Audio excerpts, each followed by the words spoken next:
Mr. Dubois, a pleasure as always. You don't have to sit down this time, since you've already sat on that chair. Mr. Dubois, a pleasure as always. You don't have to sit down this time, since you've already sat on that chair.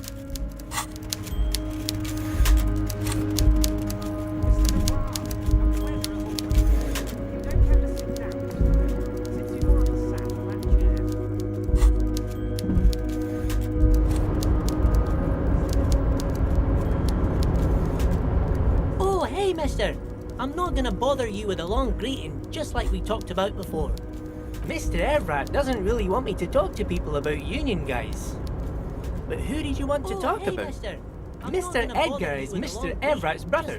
He looks a bit younger, he does. But a very smart fellow. Very smart fellow indeed. He's away on some union business. Not even in Revachol, they say. Mr. Everett's brother. He looks a bit younger, he does. But a very...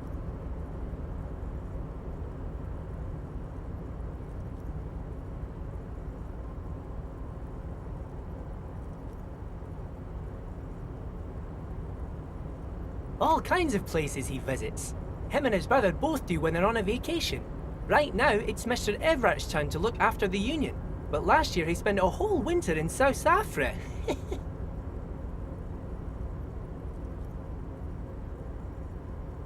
Left with the first autumn rains and didn't come back before the trees were green again.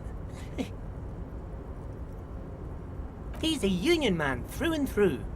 Good guy. He's very calm, laid back, doesn't do much, talks to Everett sometimes. Honestly, I don't know what he does for us, but it must be important because everybody likes him. Yes, they do. The night guard. Ooh, he's a peculiar fellow. He's the strong, silent type, you could say. We talk all the time, but I don't really know much about him. He plays petanque with my old human studies teacher, Mr. Martin, down at the plaza. I think he's the only fellow who actually knows old Renee. They lived on the same street their entire lives. Even dated the same girl on and off for as long as I can remember. Strange fellows. Mr. Martin was always real nice to me in school. I remember once.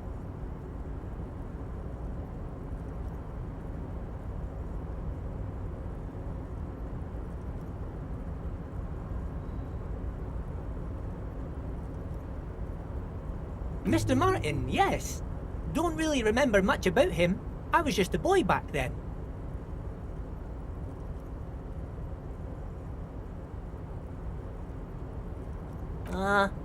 I'd best not. I mean, I could, but I don't think Mr. Everett would like it very much. You better ask him yourself, mister. Oh, Titus is a longshoreman through and through. He was born on a boat, they say. His veins are probably filled with salt water, I tell you. Nice, friendly sort, old Titus is. Whoa, he's really something.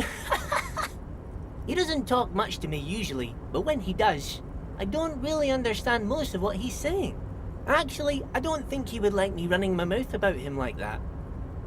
Once he said he's a dragon to this mob fellow who came picking a fight with some union men. I think he really believes Jean-Luc was a dragon because he ran right off. Another time he almost killed another guy, but I shouldn't talk about that.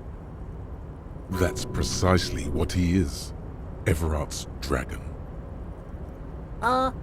Sure, mister. What can Leo do for you? Oh, that one. That should be empty as far as I know. Lots of containers here have nothing in them. They're just waiting to be loaded up. Tell you.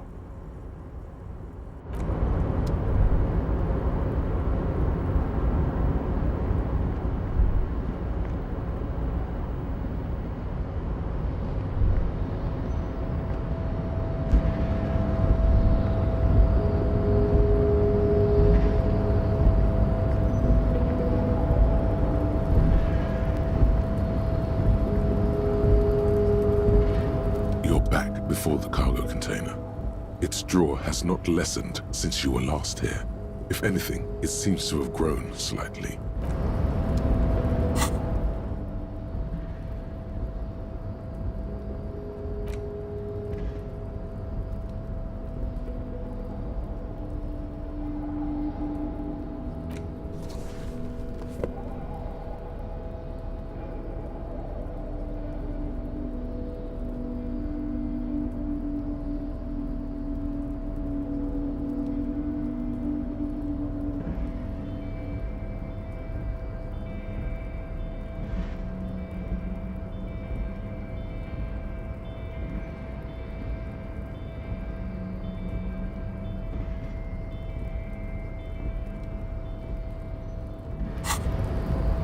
back before the cargo container. Its draw has not lessened despite the dirt that surrounds and trails you. A beacon of light emerges from deep within you. The door stands silent. Satisfied, detective? Try again. Just like that, you hear a click, then a rattle. Some mechanism unlocks itself inside the door. Ahoy! Come on in! You can't be serious.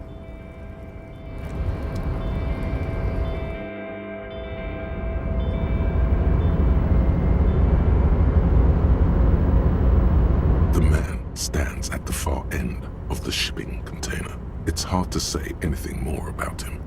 You cannot make out any of his details, but you do feel the overwhelming presence of Capital. The feeling causes all the hairs on your body to stand at attention, like soldiers preparing for review. Something's amiss. The light beams bend around his face and scatter in 1,000 directions. It seems the laws of physics do not apply here. They are suspended, distorted, and echo. Trying to visualize the physics at play is liable to give you an aneurysm. Don't think about it too hard. In the general stillness, only your tongue moves, flickering as you utter. Welcome. Come in. Make yourself at home. Sorry, I'm not better able to receive you. I wasn't expecting visitors today. You can't hear him exactly, yet you're able to understand every word he says. It is very strange. An overwhelming hum covers everything. Voice doesn't escape from him. Now, what can I do for you, gentlemen? Who am I? Oh, I haven't been asked that question for such a long time. I don't meet a lot of people outside my circle these days. Anyhow, my name is Rustam Theodore, investor, license holder, and extremely high net worth individual. And you are? Mr. Diodor, I am Lieutenant Kim Kitsuragi of the RCM, and this is my partner. Pleasure to meet you, Harrier Dubois. I must admit, the name suits you very well.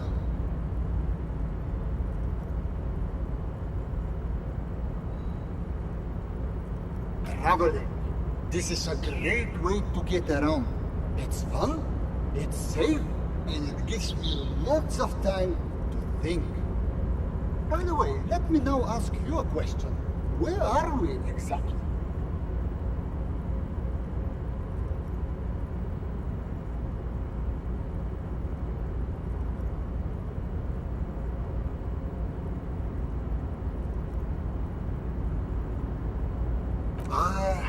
Revachol.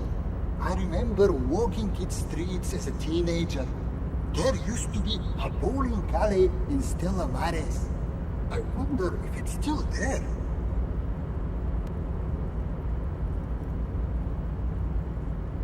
It's a shame I can't get out and explore myself. One of the downsides of being an extremely high net worth individual is that mobs of low net worth individuals are constantly banding together to ask for money.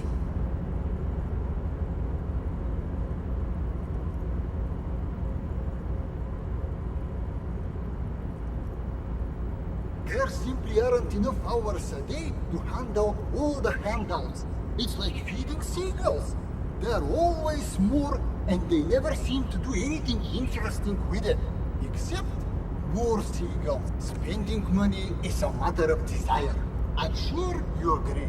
I don't have the desire for spending it like that. Smart, you know? It also provides a means to hide from all the targeted advertising we extremely high net worth individuals are constantly subjected to. luxury yachts, high-fidelity portable radio systems, fail-proof outerwear, and so on. It just gets a bit middle class after a while. A bit bourgeois.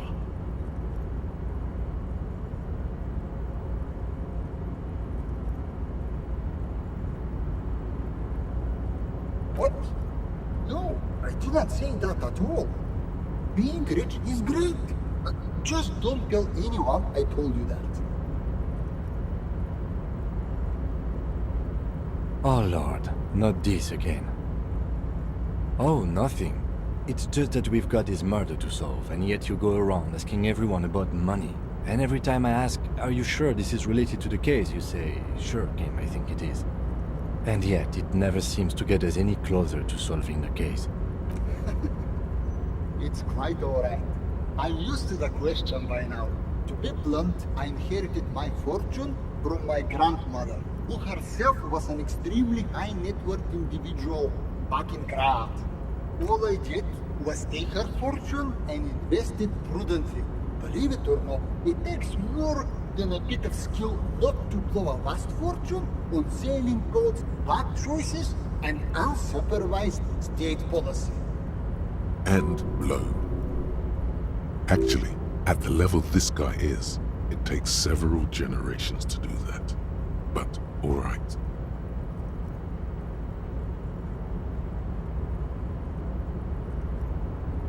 Go right ahead. Could you please stop asking people for money? It does not reflect well on the RCM, and to be perfectly frank, we can't afford to look worse than we already do.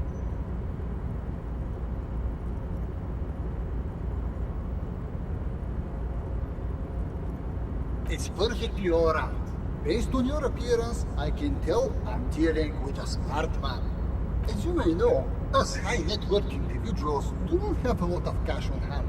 Investments and liquidity are enemies of one another. I think they only have coins for coffee machines. Here is 3 real.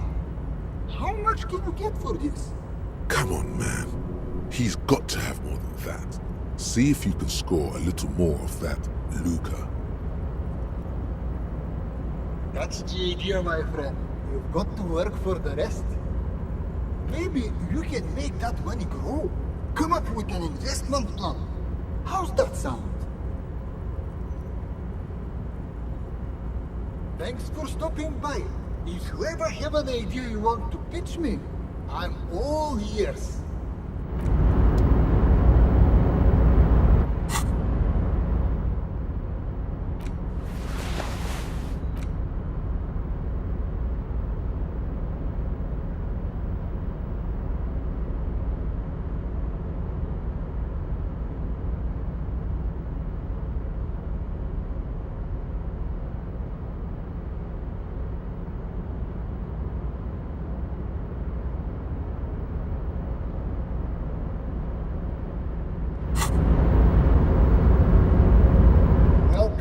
Gentlemen, what can I do for you? If business planning were really your strong suit, you probably wouldn't be a cop. He should what? The volunteer police force. And why would I do that?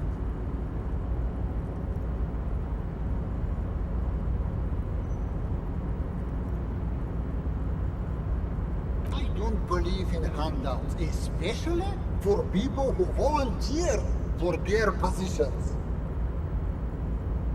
Still, the idea of a privatized police force is extremely forward thinking.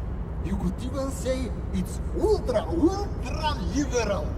Tell me, if you could invest in the RCM, where would you direct your resources? Bigger guns. Large caliber motherfuckers that leave exit wounds the size of grapefruit. The latest technological wonders. Take care of the people who protect the people.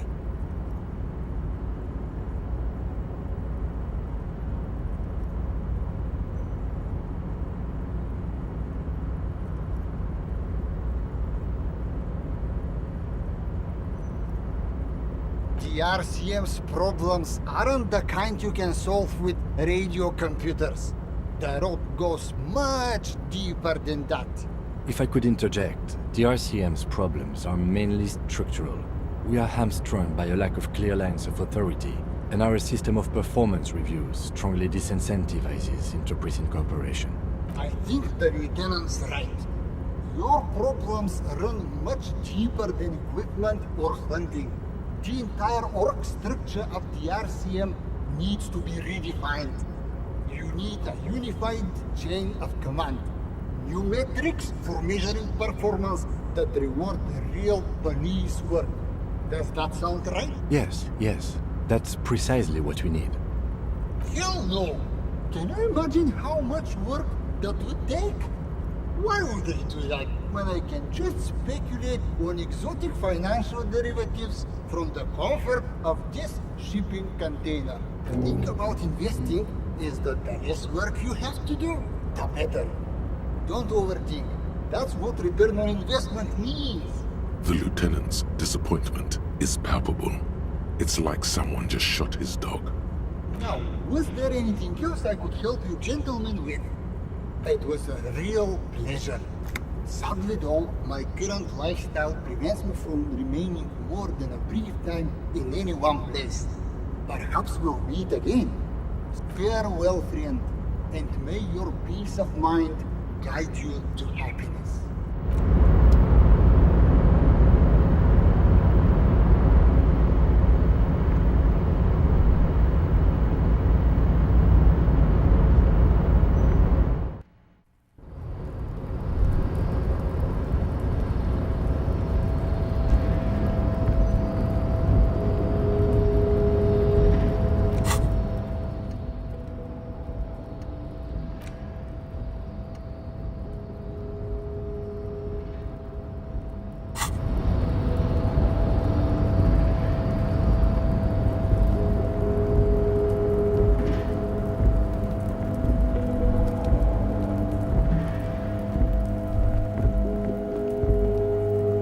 This is the night watchman.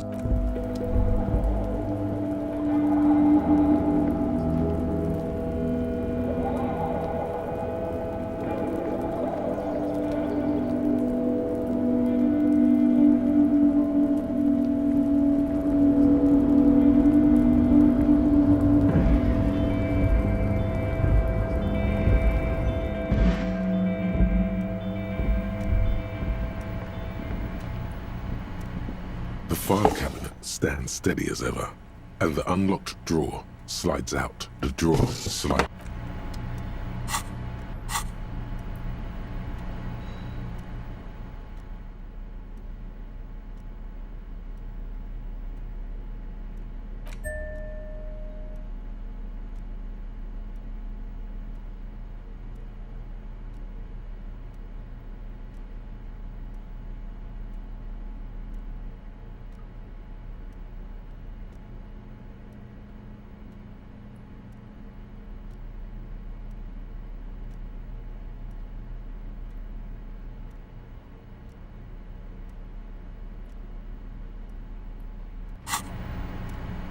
The file cabinet stands steady as ever, as whatever's hidden here is hidden well. Concentration isn't enough. Only a trained accountant with a background in logistics would be able to really make sense of it. However, there is a little handwritten note stuck on the side of the drawer. It appears to be a to-do list written in large, uneven capital letters. Remember, Leo, Everart's shoes. Special whirling borscht. Water Everart's plants. Sweep office floor. More banners. All items on the list have been crossed out, and the note itself is crumpled. One of his aides must have left it. Nothing incriminating here. The special borscht seems a bit odd in the list. What is so special about this borscht? Code for drugs? Booze? Blood? Remember, Leo, Everart's shoes. Special whirling borscht. Water Everart's plants. Sweep office floor. More banners. All items on the list have been crossed out, and the note itself is crumpled.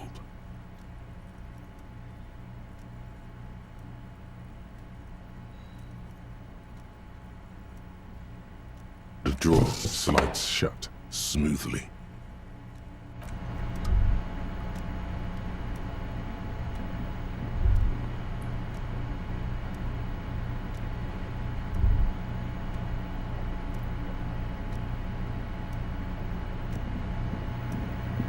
The already familiar cold touch of plastic. The machine swallows your coin and seems to be waiting for your next move. Your fingers run over the dial pad. 005. That's the dialing code for Revachol. 4952, and a moment of hesitation before entering the final numbers. Calling. Calling. Still calling. Then Video Revachol, 24-hour video rental. We rent 8 and 10mm film for home use. This is Lummy. How may I help you? Video Revachol is a 24-hour video rental. We rent 8 and 10mm film for home use. This is Lummy.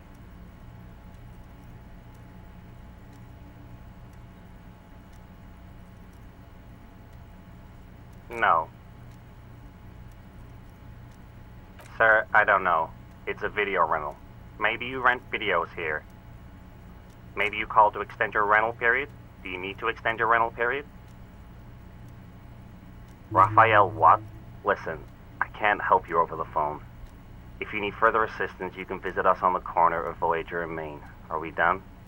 he thinks you're pulling a prank on him. The call is terminated by the other party. You're left with the discomforting sound of the disconnect tone. The payphone hangs mutely.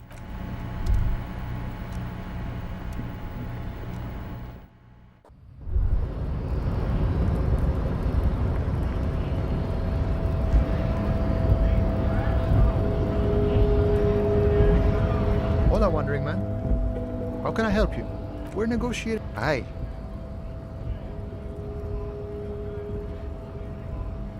All of it.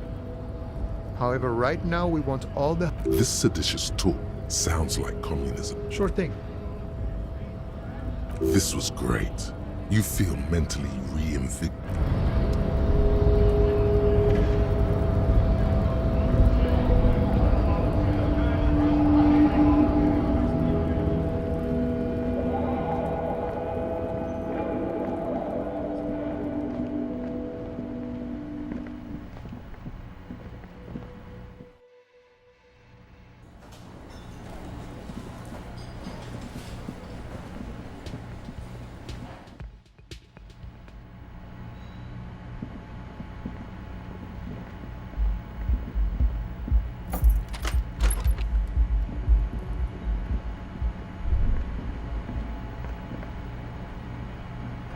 A mirror hangs on the bathroom wall. In it, your face. Now.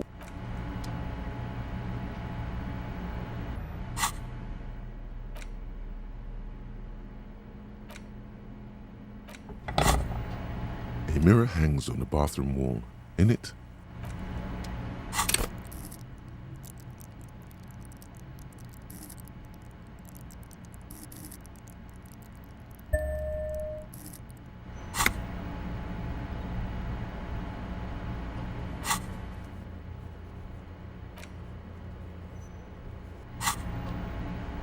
A mirror hangs on the bathroom wall. In it, your face. Now without the expression. It's just here. The faucet is quite terribly mangled, but you just might be able to twist its parts into place. You handle the chain cutters deftly, applying just enough pressure. The faucet regains a recognizable shape. The steam stops. Told you that you needed those chain cutters. Everything is connected. Everything has a purpose. The mirror begins to clear slowly without you having to wipe it.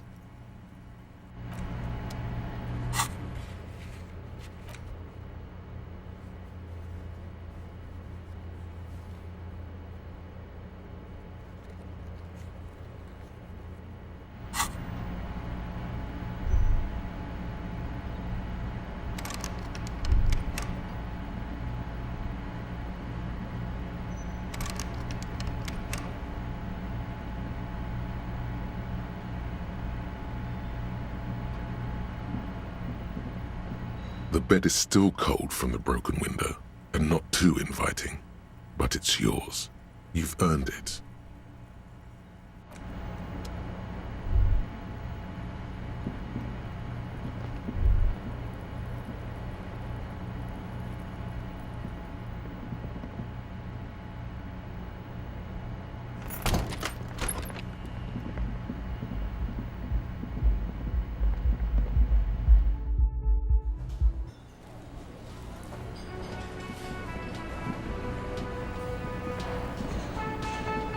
Again?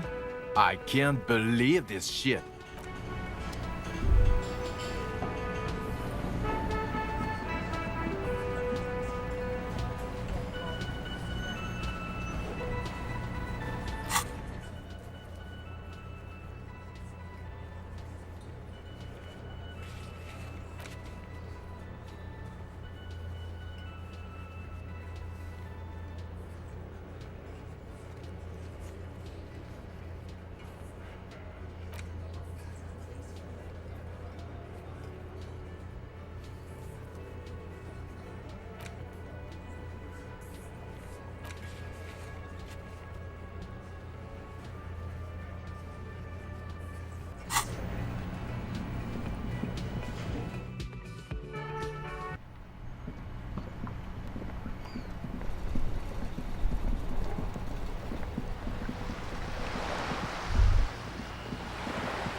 The purity of snow always reminds me of the purity of a man's soul, if he's got principles.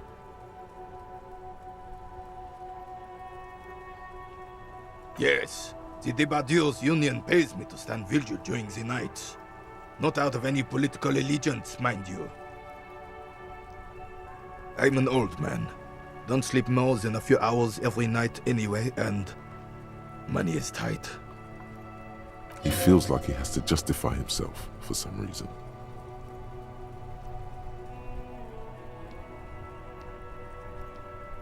Yes, it does.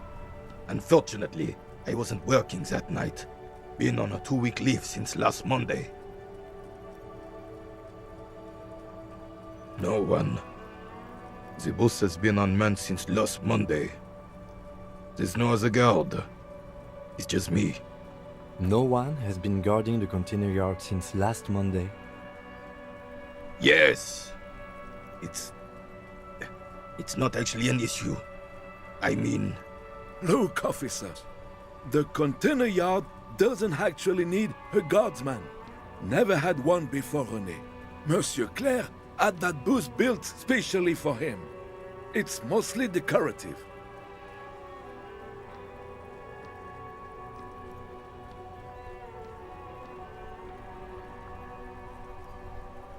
the possibility of someone being in there is enough to discourage any ill-minded individuals.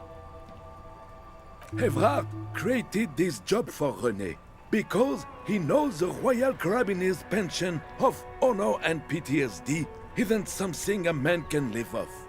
A decorated Kingsman collecting tear reflects bad on the whole neighborhood. His words.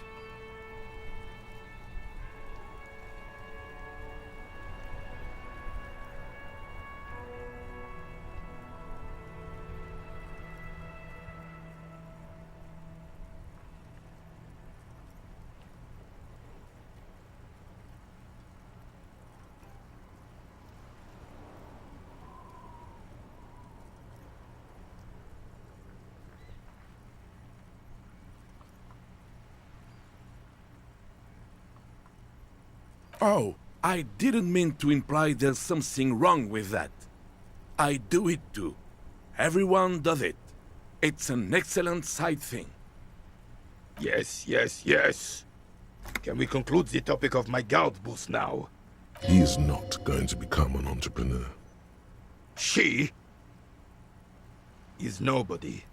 This is none of your concern, and I refuse to discuss my private affairs with the RCM. The lady is Jeanne-Marie Beaulieu, and she sure as hell wasn't a nobody.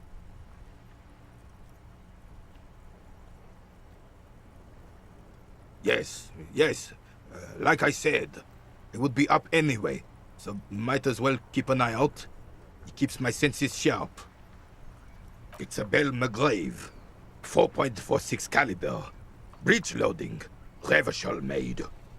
Good weapon, accurate and reliable. His moves are quick and precise as he first checks the weapon, then aims it at the sea. This man knows firearms intimately. This one's inoperable. The bolt spring is missing and the mechanism is jammed shut. Still a beauty. Where did you find her?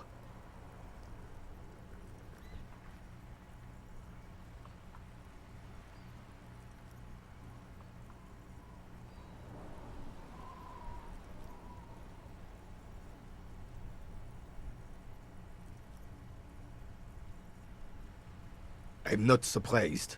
There are probably lots of forgotten wartime weapons lying around here. Back in the day, everyone had something stashed away. As for the rifle, I don't know what else to tell you. These BM-446s are an antique. No one uses them anymore. The ammunition is impossible to find. I prefer the old name, Insulindian Lily. Girls brought them to young cadets when they entered service. Wearing them on your cap was supposed to bring good luck. It used to be. But the communards were fond of them too. Call them revolutionary flowers. Bells of the revolution.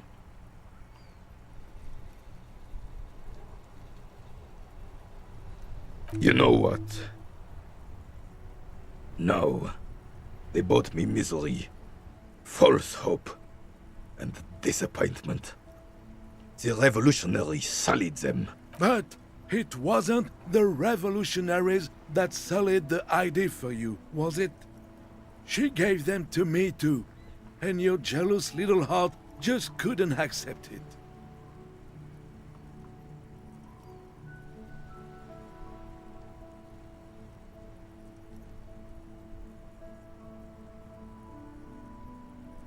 Enough!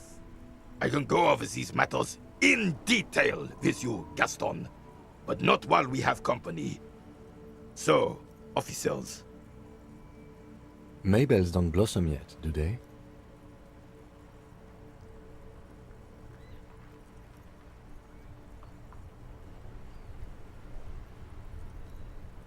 Maybe on some remote parts of the city they do. But I think you'll have to wait for at least a month. Ah, yes! King Philip III on his steed. A reminder of what Revachol once was. Oh, absolutely. At the mercy of a cocaine-snorting tyrant who emptied the treasury so he could sleep on a bed of gold. Cocaine? Cocainum? Sounds like our kind of king. And just imagine what kind of cocaine a king would have had. A superpower, feared and respected. A testament to what this country can be under the leadership of a true king. Someone who knows how to rule.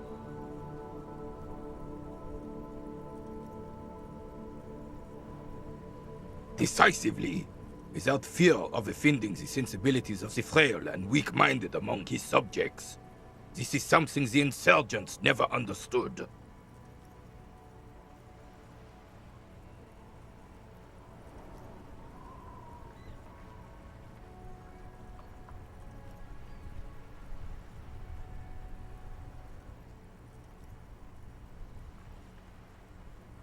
Revachol would be a different place if more people realized that. We could still be the... Don't get started on that again.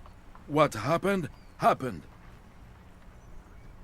The Carabiner doesn't reply, but his entire being communicates unbreakable resolve. No one and nothing can change this man's mind. He is as rigid as they come. Oh, old Philip was a big fan of the purple nose candy the nobility loved so much. A cocaine connoisseur of sorts. His egocentricity is borderline legendary. You can't even take responsibility for yourself. How could you fathom the responsibility weighing on the shoulders of a ruler? That's why the Philippian kings use cocaine, for clarity of vision, to aid in their work. Regnum cocainum, Revachol's finest years. I'm satisfied with this explanation. Of course. Clarity of vision. Awareness. Philip III was even brought into this world with the help of cocaine. The court made him administer the dose to his mother when she was in labor, and it is well known that with the help of cocaine, only the purest, of course, he was able to connect with higher realms. Higher realms. Of course, it all makes sense. He's just making excuses for the king's habits, isn't he?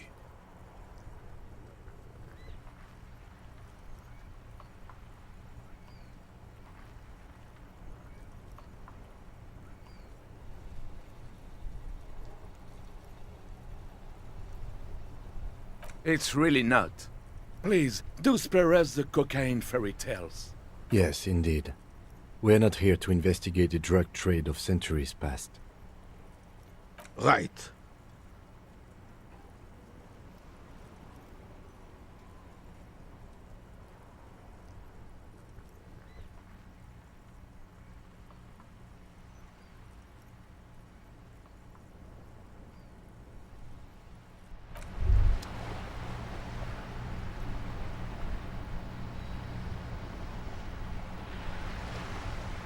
It's clear you like the hard stuff, Brota.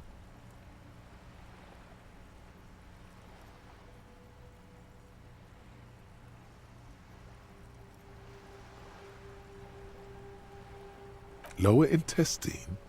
The term is metabolic and circulatory system. Fascism, Brota.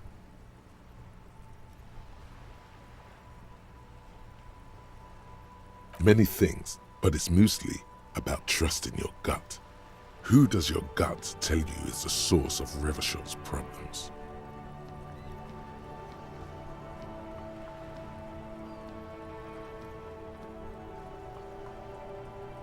Quit stalling, Bruta.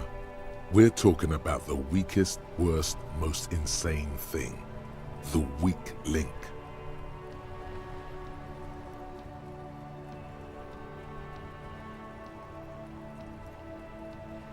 Yes, them, but also Wurmen. Wurmen, men of Wur. You don't like them. They're insane. Their idiocy needs to be scrubbed off this world with rubbing alcohol. Wu men need to go back to the fucking kitchen. That's what fascism boils down to. The rest is also important. But the main thing is that Wu men need to know their place.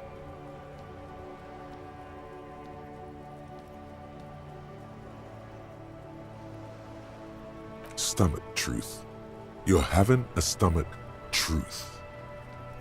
Because you've said the hard things that others won't say, the good things, you've said them many times. You're going to keep your vooz, right? Keep your vooz, brota.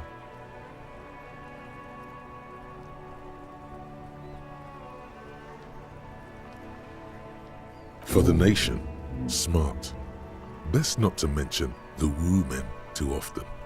That's why you're the head and I am the stomach. Of course you are, Bruta. Of course.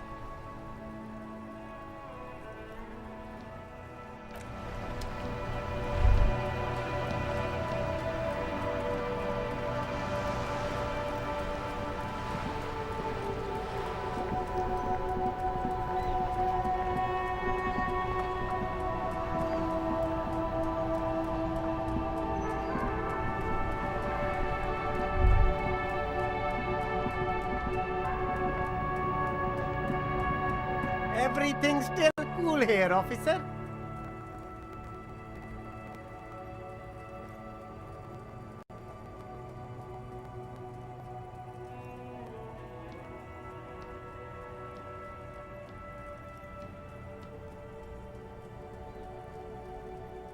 Tapes? You mean like music tapes? No, music is out. Don't listen to music. I sell extremely cool sunglasses if you want to get your mojo going. Tapes? Tapes are everywhere. They're worthless. Kids throw them in the trees. There's one in the bushes right behind this lorry.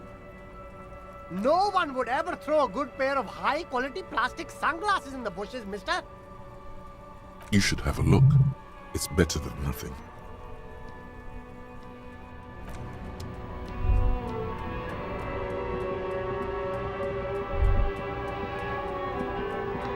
The hawthorn tree on Rue de Saint-Gislain.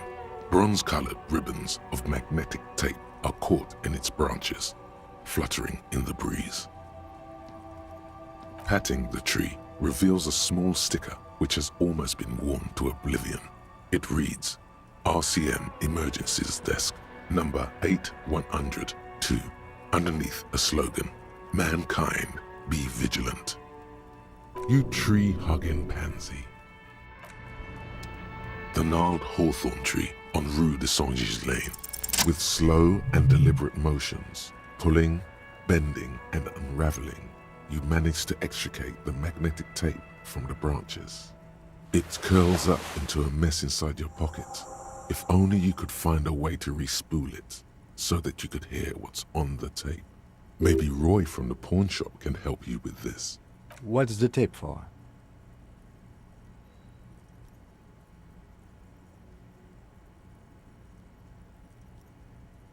How? It's broken and unspooled. Do you think your new buddy knows how to fix it?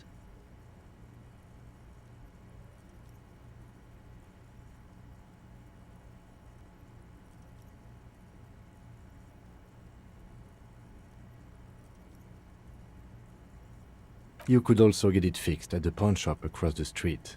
We shouldn't waste our time. Good idea. He might have the tools. The tape projector in the pawn shop uses similar tape.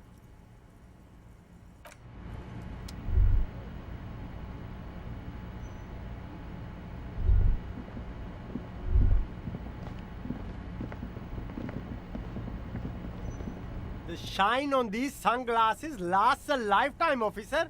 100% guaranteed.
The library card is folded into two and still slightly wet to the touch. The front side reads, Central Jamrock Public Library Card, issued to Billy Mejean, expires July 53. Billy is a unisex name. Could be the deceased, or his family member.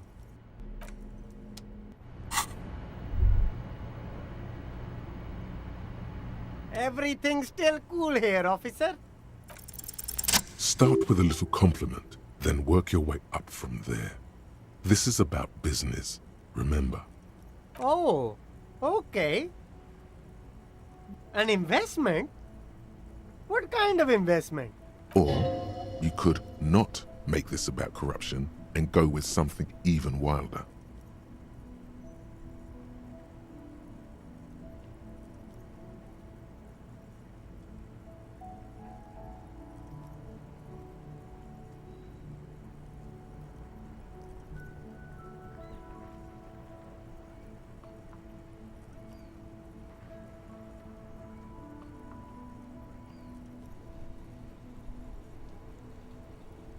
Fair point. You can't have a successful business without a loyal customer base. How much is your loyalty worth? But officer, I don't have that kind of money. There's got to be a more modest investment. 10 real is a bargain for that kind of investment. You got it, my man.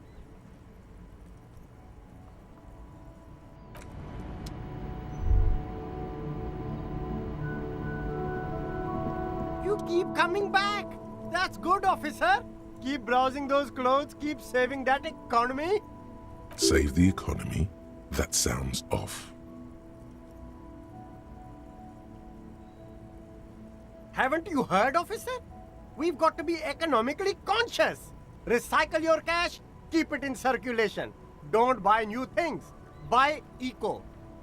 Very cool. The economy thanks you, officer.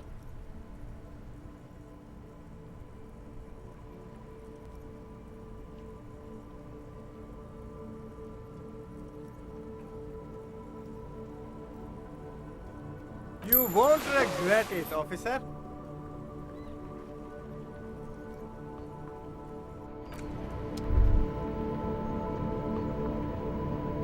The speakers below are banged up and worthless.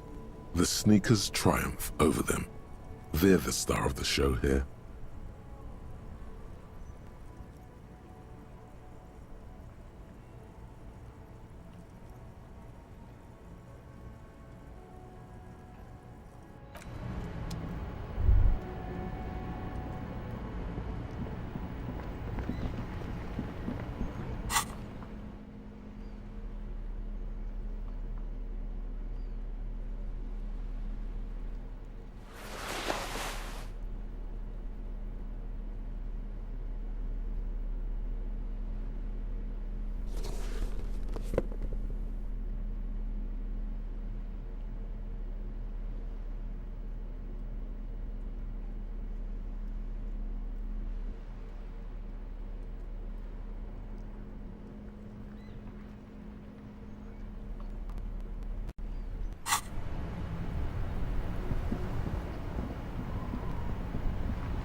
That ride is fucking lightning. Hey, piss. Look who it is. Shrunken cophead material. No, no, no. Don't ask anything. Be subtle and scary. The boys dream about being skulls. Use that. What? No. Skulls don't have kings. I think. And we're not even in yet. Yeah, man, keep your voice down. Skulls don't take it lightly when folks pretend to be them. We're not even prospects yet. Prospect must be a hierarchical term. Probably in the lower end. Wow, you boys are ambitious. Only prospects and already planning a coup in the skulls. You're destined to go far. He gets it. Passive-aggressive flattery. Shut the fuck up. Are you trying to get us killed? Now bring it to the jackets and, yes, start shouting.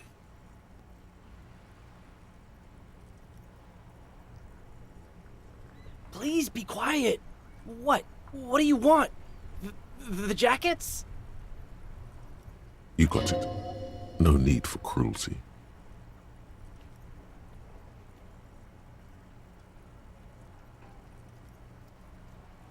Oh, man. Okay, I get it. Skulls don't really wear slogans anyway. This was stupid. Fuck.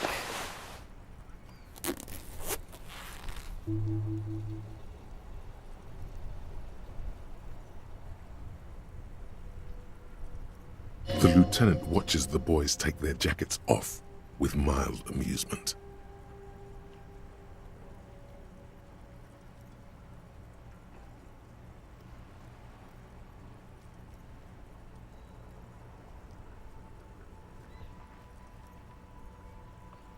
I'm absolutely okay with not having either one, thank you.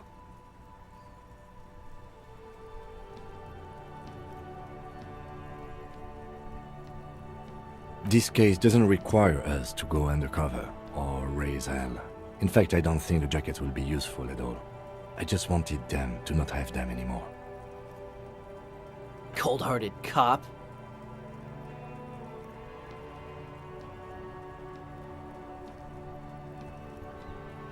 The need will not arise. The jackets are meant to complete each other. If a man was standing alone on a street corner with his written on his back, it'd just be an individual that has taken a liking to urine. And fuck the world, all on its own, is, frankly, generic. I don't know, Eric. It's cold out. Yeah, let's get out of here. The cops fucked us.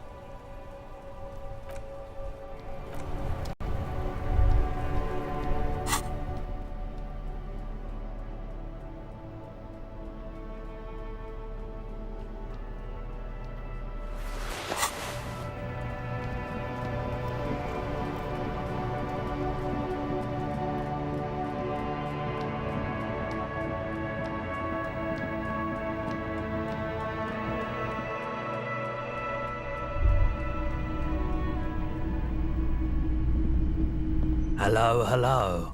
Let me know if you mean Reese Pooley. Yeah, I do, but I'm not some Mr. Fix-It. I'm a pawnbroker. If you want to pawn the tape, sure. Although it looks pretty... well... Just explain why you need this so much. He's bound to understand. Huh? What do you mean? Yes, what about it? Is it any good? The music, I mean. You're quite invested in this. Okay, I'll help you out. It's going to take a moment, though, so just sit back and relax. You take some time to look around the store. The play of visuals all around the pawn shop is mesmerizing. Suddenly, Roy turns back to you with a reel of tape in his hand and coughs. Yeah, it was. Respooling isn't that difficult.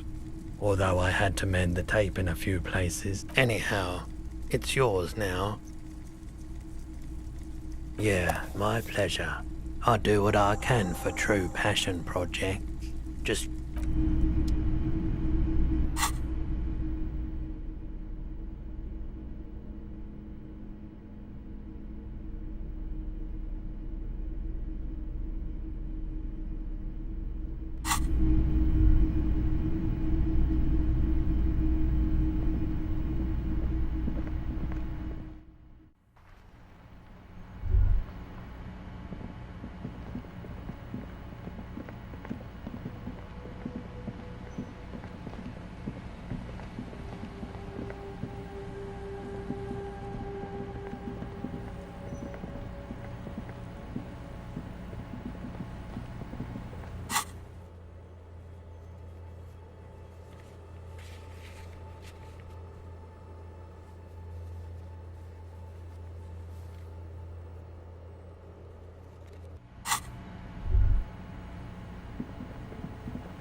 mister. Luby. Raluby. My mom tells me I'm a big girl, but she doesn't know that I can't say Earl. Or sometimes I can, but then Uller. Kids. Bye!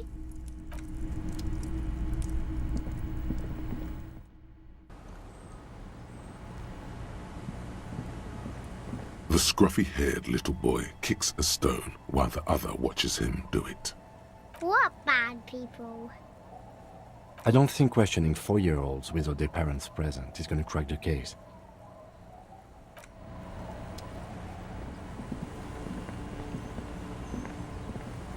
Our tenant, the policeman. I hope the waves don't keep you up at night.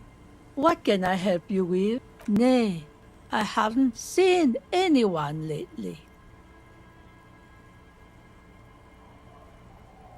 This is my little cinder block town. I know what goes on around here.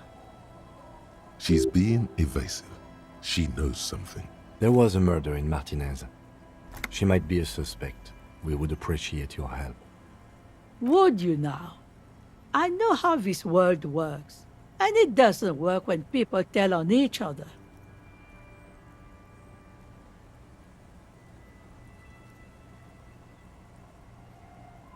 Ah, I should have known. This is yet another union mess. I'm not afraid of them, you know. We are not in the habit of being afraid around here. Enough of this. She better start talking right now.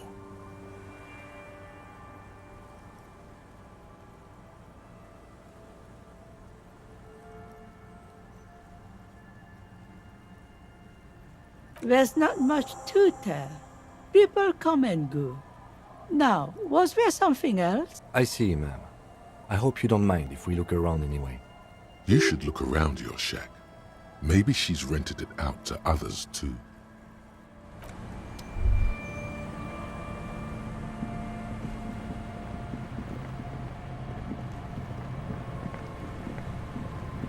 The waves are beginning to die down. Look at those little bastards. Simmer down. Simmer down, bastards.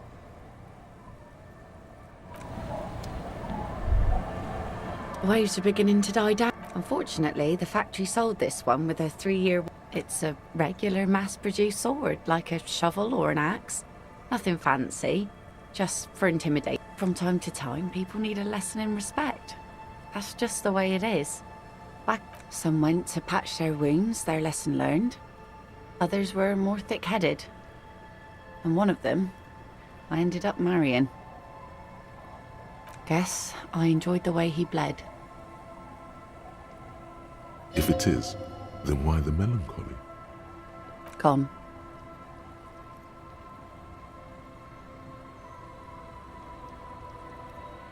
It absolutely does not. We are not going to look for him. No. There's nothing to find. He's dead. Lost to the waves. The lieutenant shakes his head again. Yeah. By himself. Inadvertently. He never respected the sea. Went out there drunk like a skunk, and sure enough, one day, he didn't come back. Now, before you tell me how sorry you are for my loss, know that it was 4 years ago, and I've moved on.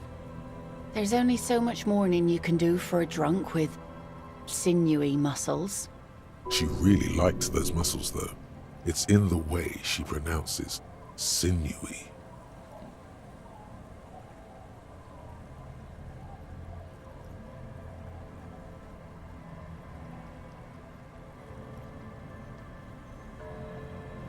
Us working folk don't have the luxury to be bedsick with melancholy. I buried him, mourned for an appropriate amount of time, and went on. Life didn't really change that much for me and the kids. This is neither a touchy nor a very interesting topic for her. She looks like she's ready to go on a date with another, better drunk. Ask her, Both of you could need some action.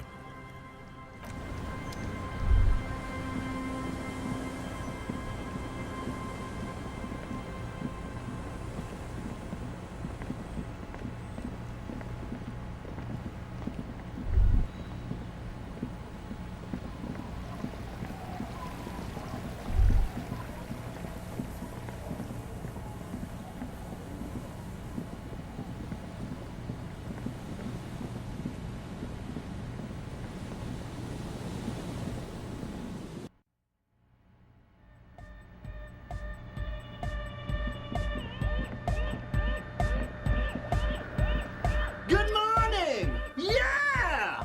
Yeah! Remix time! Tape goes here, into deck B. A hand on his ear, he listens to the audio through his headphones and shouts. Wow! Did you get this from Arno himself?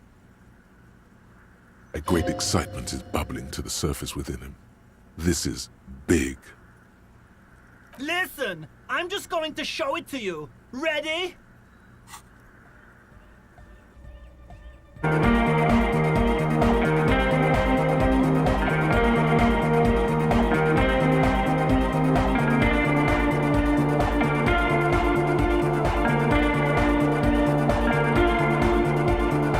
Wow! Here's that! The signs match perfectly!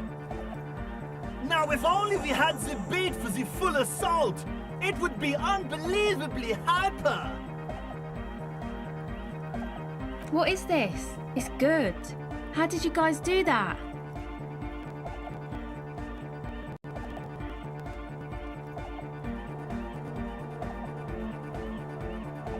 Yes, but what if Van Eyck based his remix on some forgotten local melody, like a folk song, and you just found the original piece that inspired him to create this jam? That would explain why it fits so well. Nah, to me it sounds like classic Van Eyck. I don't think he needs any inspiration from folk songs. Maybe he lives in Martinez and just threw away part of his song because he thought it wasn't good enough. I think it's just happenstance. Chaos in action. Contingencies of our limited existence. That and Egghead's fantastic talent. Noid's right. Egghead's technical talent is the key. No, this is definitely part of the same song. Something cut from it. It fits too well. Something mysterious is going on here.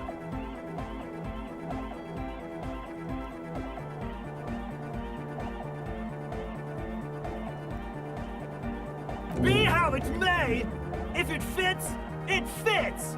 Bring up the volume! What about the bass? Do you have any ideas for that? Yeah, I remember. You said it needs more bass. I think you might know the answer.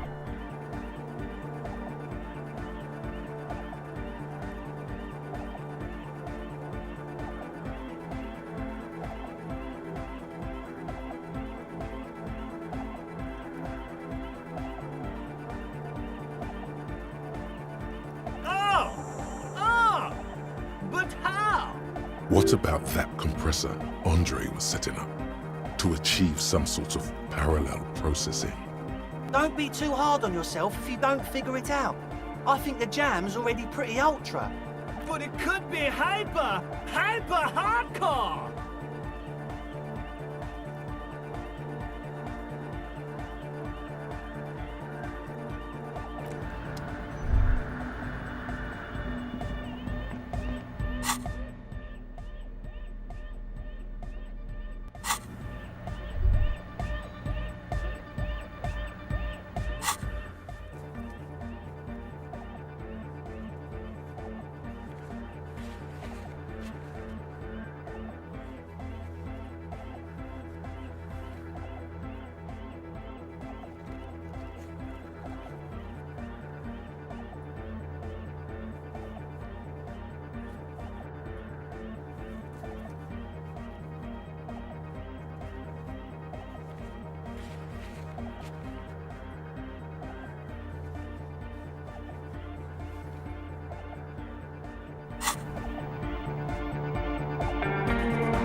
Welcome back.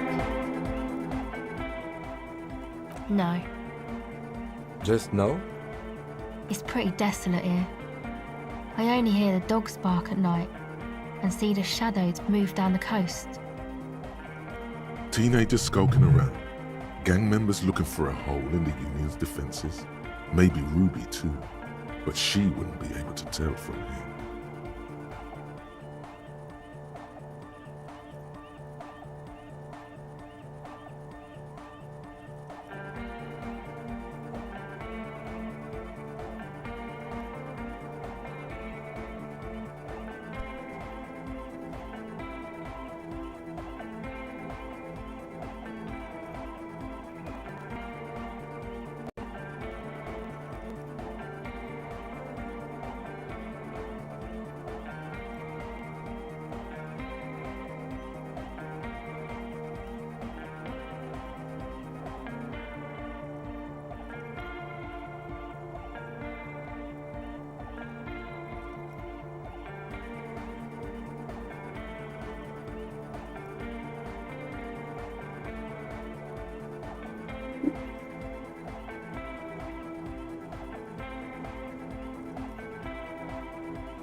Exactly.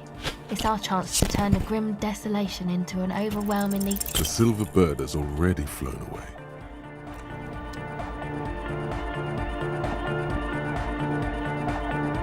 Oh, hey man, it's good to see you.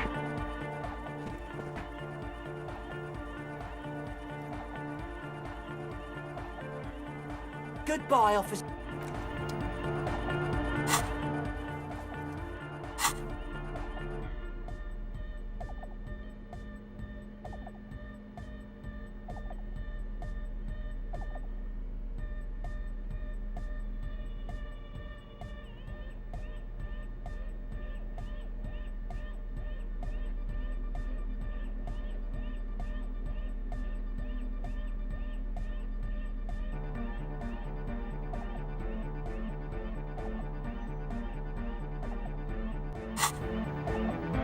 Oh, hey man, it's good to see you. You close your eyes and dream of the But just imagine the moves you could pull to this futuristic beat. puts a grin on your face just to think about it. Even a failed attempt gets the juices flowing and repairs some of the damage done by battles lost. If you up the dose and truly dance, who knows what will happen? Salvation.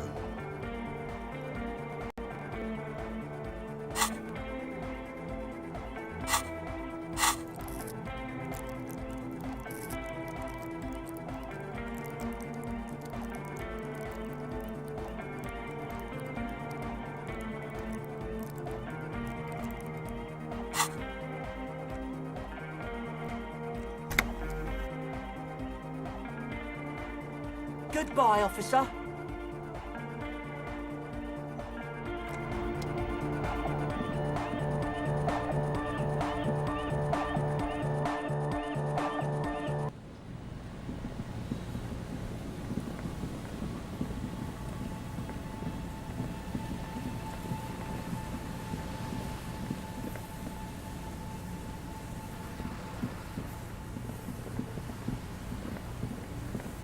An old door, worn by elements, guards the depot. The wind has blown a sand dune in front of it. The door hasn't been opened in a long while. You see a handle.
It's getting cold, this late in the night. Time to call it a day.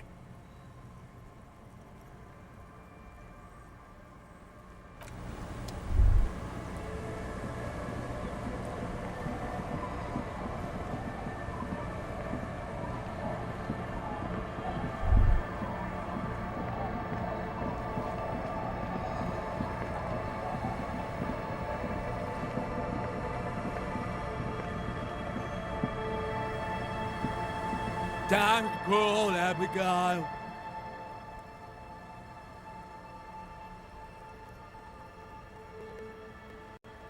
Don't you fucking call her! Hear me? Abigail?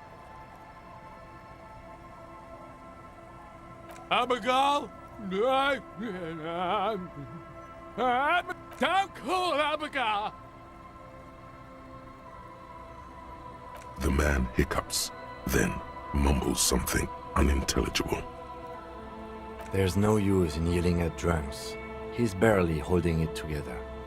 The drunk man starts coughing a really he does not say. Don't call. There was little chance he'd be a reliable witness anyway.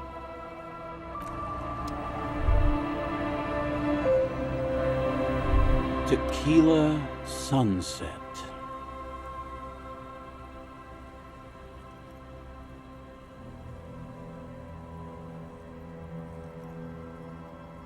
Wonderful.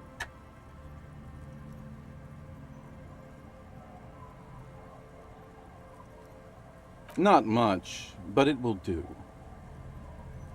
The tale I'm about to tell you is an urban legend particular to Martinaise. That said, I first heard it from a former bicycle courier in Coran. There are many variations on the basic story, and the details often conflict. What everyone agrees on is that nobody knows the exact nature or identity of the Are you telling the story of the headless... Shut the fuck up, Rosemary. Summer of 44.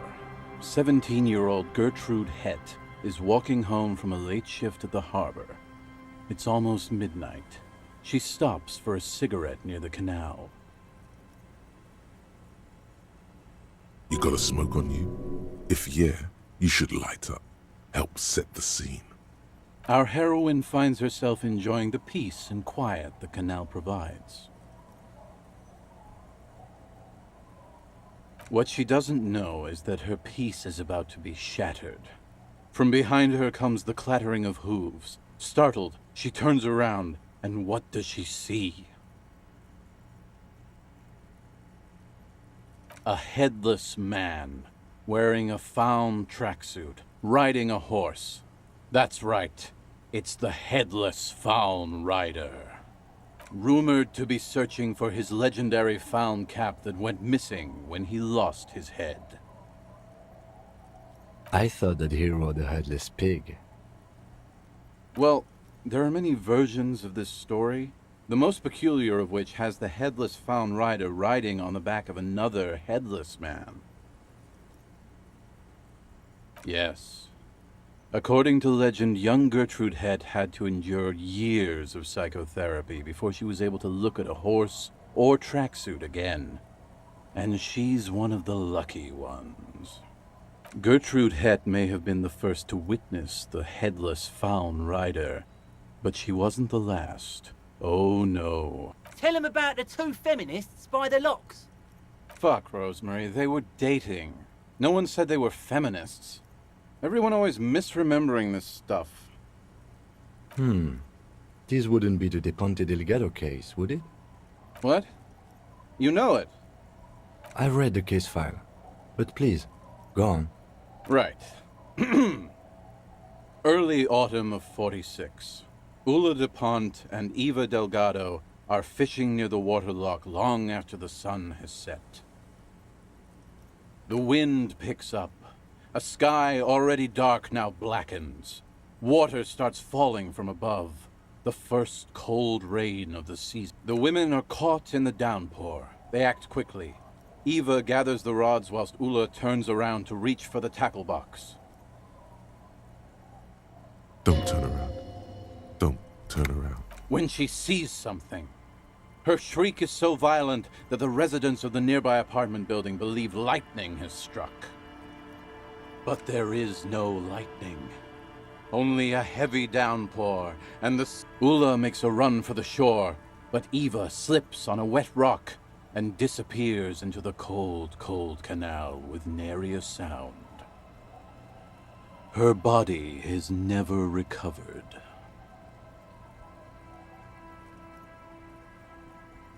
Naturally, Ula de Ponte became the prime suspect in the disappearance of Eva Delgado. De Ponte maintained that it was the so-called headless fallen rider and that she ran, fearing for her life. During the investigation, it became apparent that there was a love triangle, the third party being some small-time businessman. I don't remember the exact details. The leading theory was that an argument broke out on the jetty and De Ponte pushed Delgado into the canal, then cooked up this stupid cover story.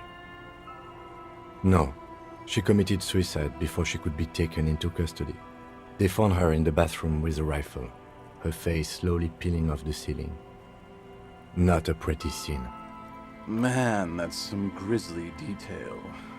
Oh well, here's to another case closed. Anyway, that's the story of the headless Fallen Rider. Pretty crazy, huh? Hard to argue with that, I suppose. That's the reality situation for you. You think you got a handle on it, then blam! It throws some wild shit at you. That's why it's critical to stay well hydrated. Yeah? Why don't you go eat shit, Tequila? There's no way you know a better one than that. Giants? That the best you got? Give me a break, Tequila. Yeah? Acid gnomes? Sounds like a stupid, low-concept band name. Yeah? Why don't you go eat shit, Tequila? Damn right it doesn't. So why don't you just Well, Tequila, that's part of the legend. No one knows for sure. There are a couple of possibilities, though. Some say he was an undercover cop who blew his cover and got beheaded by the vicious gang he had infiltrated. Now he rides, searching for his lost-found cap, plotting revenge. O headless brother, where art thou?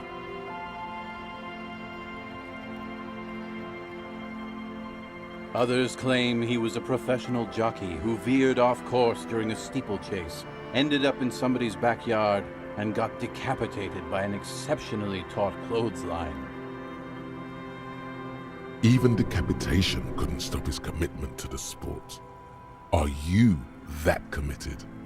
Personally, I think he was just some guy who hanged himself from a really tall tree, and the fall was so violent that his head came clean off. Coincidentally, at that exact moment, a horse happened to pass under him, and his beheaded corpse mounted it, where it remains to this day. But then, no one really knows. For some reason, this does strike you as the most plausible theory of them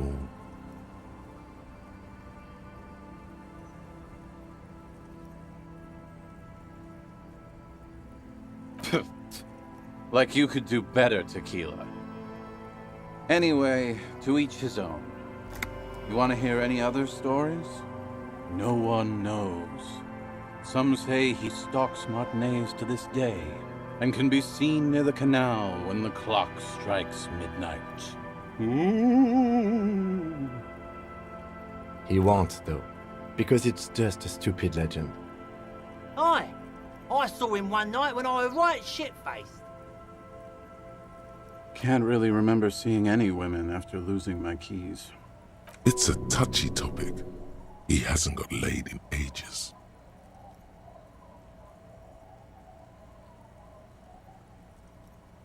Good fucking question, Tequila. If I knew the answer, you think I'd be hanging out on a beach in this formerly premium but now extremely dirty, two-piece lycra tracksuit. I used to own my reality situation. My business buddies and I had our own creative services agency. I had a nice apartment, an even nicer piece of ass. But somehow it all got away from me. Now I can't hang on to anything. Just last week I stole this nice new jacket, but then I lost it too. The only things I haven't lost are these two drunks. You of all people should empathize with this. Perhaps this lost jacket is something you could help with?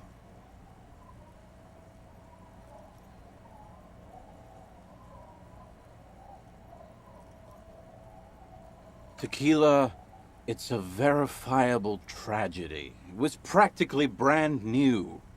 Sure, it didn't really go with my lycra threads, but it did itch a lot less. Say, you're a detective, right? Maybe you can help old Doom Spiral out.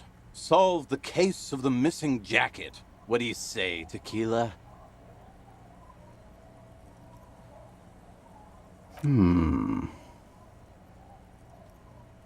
Nah, this isn't it. Found? That's medium concept stuff. Totally not my style.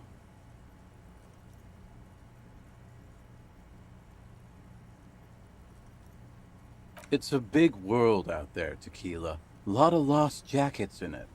Don't know why you'd think this could possibly be mine. Hey, Doom Spiral. Ain't that the jacket you stole the other week? Not on your fucking life, Rosemary. What's wrong with you people? Like I'd be caught dead wearing fawn, like some low-concept bicycle courier. Tell you what, Tequila. Why don't you just hang on to that one? I'll get another jacket. Someday. At least you got a nice jacket for your troubles. Okay, let's step aside for a second. I have something I want to talk about.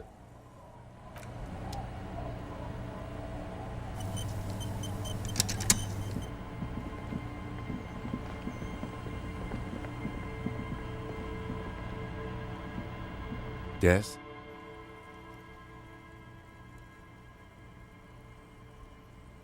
What do you want to know? Good.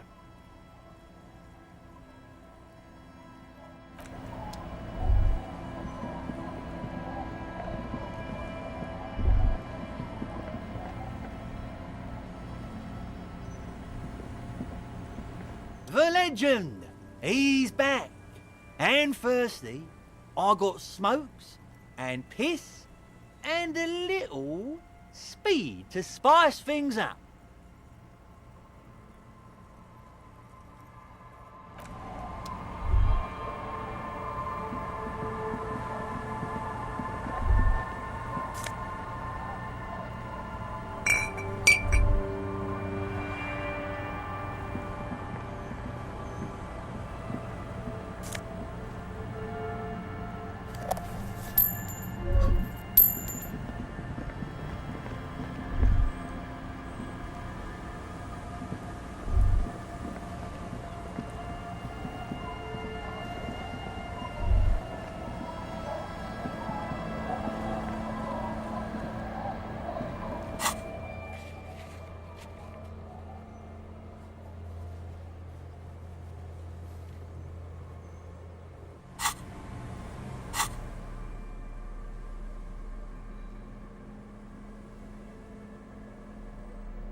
Now that you've acquired some stimulants, it's time for a little pick-me-up. Time to detect.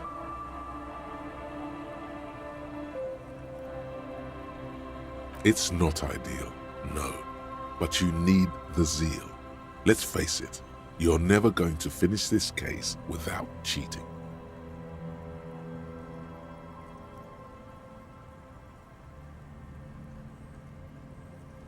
You raise the peptide bottle, press one nostril closed, and inhale furiously with the other. The rush is almost immediate. It tastes bitter and caustic, and stings a bit inside your nose.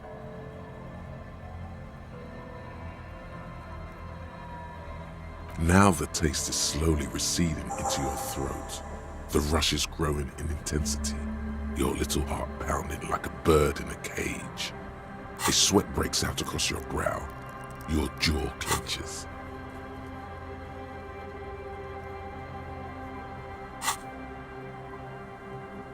You could work with this high. Like, literally work. Solve the case. File some papers. Maybe clean up your hostel room. Then solve another case. Then start a side investigation into the paranatural. Then build a radio computer. Whoa, this shit is strong. This shit is disco.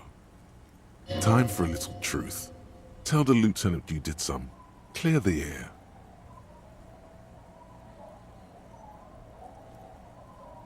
I'm not your mother. I don't care. Do what you have to do. As long as you remain functional, he thinks. Now, let's get back to work. To this? You kidding? There are downsides to not being on it. There are massive downsides. It's a potent neurotoxin. Spring. Everything is clear around you. You're ready to concentrate on the next task in the task chain.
The light vanishes inside the concrete slit.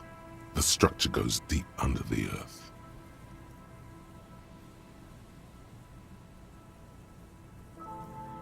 There's no echo and no answer.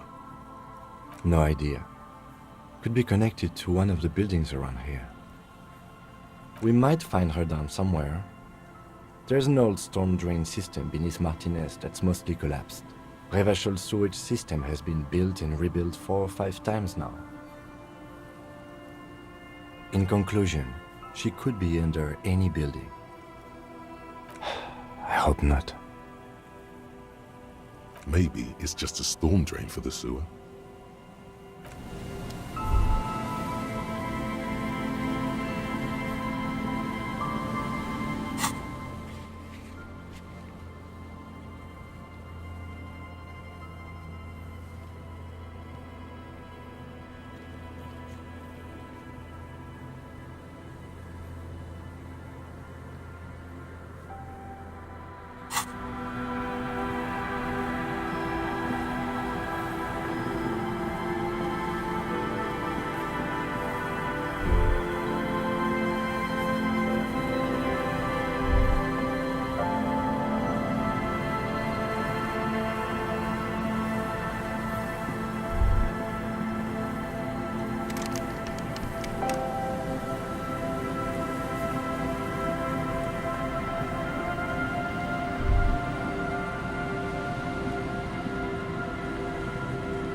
There's some tear, an empty cigarette package, and a crumb.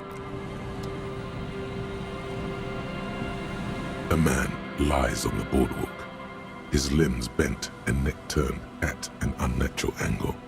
Right next to him is an... Death by misadventure. He slipped and fell through the boardwalk. A truly... What about it? The deceased ate some kebab. It's probably from a nearby place, maybe in the parks. Sometimes a kebab is just a kebab. Oh yes. Some symptoms of acute alcohol poisoning could have definitely played a role here. Severe confusion, respiratory depression, unpredictable behavior. But I think that death arrived through head trauma, not liver failure. It does seem to be a pretty straightforward misadventure, although there's still a question of identifying the body. Yes? Only banal things strike you. At the core, you're a very banal person. One you should be ashamed of. It's no wonder the soft one doesn't want it back. It was right to abandon you.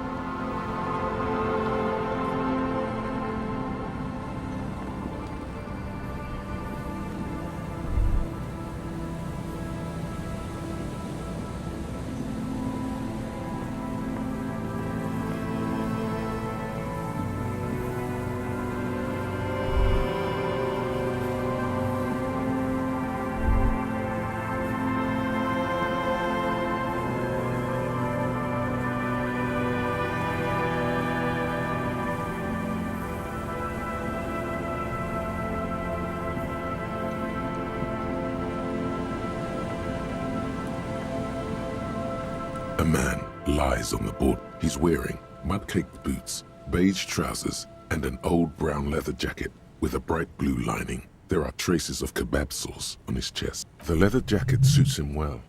It must be custom-made. Only some sunflower seeds remain in his soaked pockets. You already took the library card. We should take another look at the library card you found on him.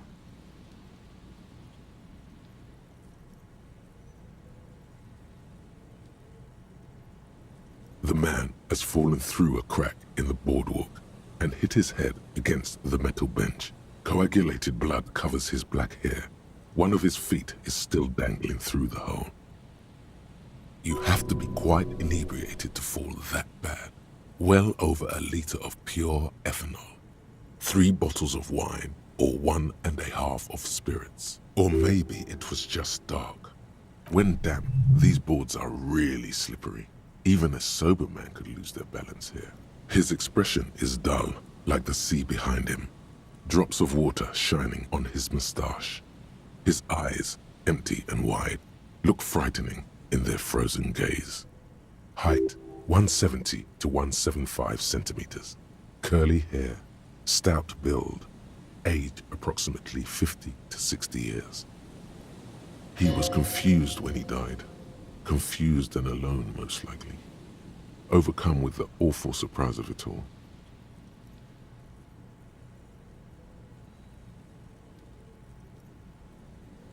Looks like one of the locals. He'd have to know this spot to come here.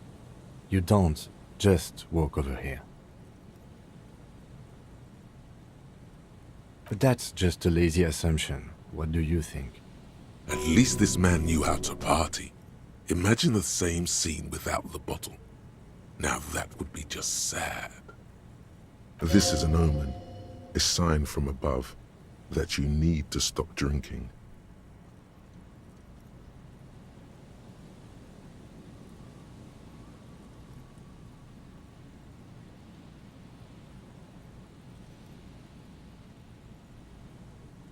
We do know that he was married.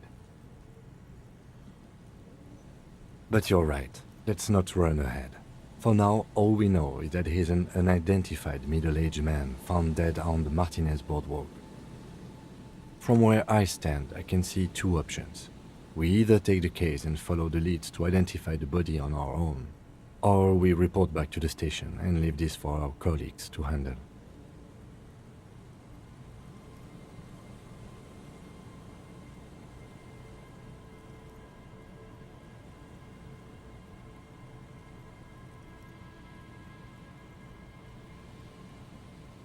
Alright, we've already examined the library card. Let's call the Jamrock Library from my kinema, see if we can learn anything about this Billy Méjean. And while we're there, we should also call the station, let them know that we are taking the case.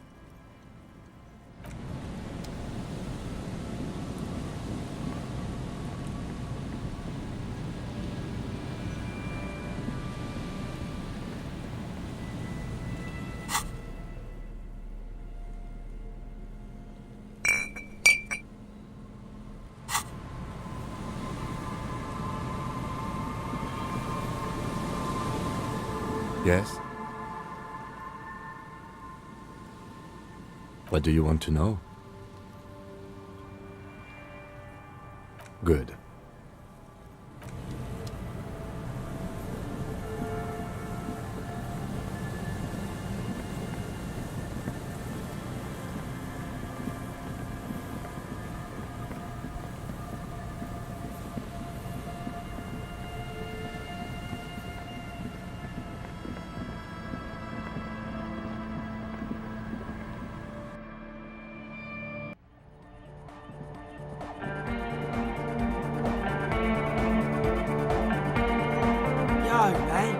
What's on your mind?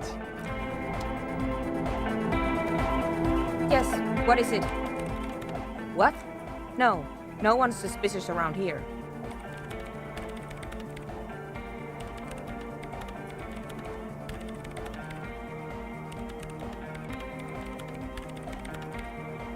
The swallow, you mean? What about it? Great. Thanks.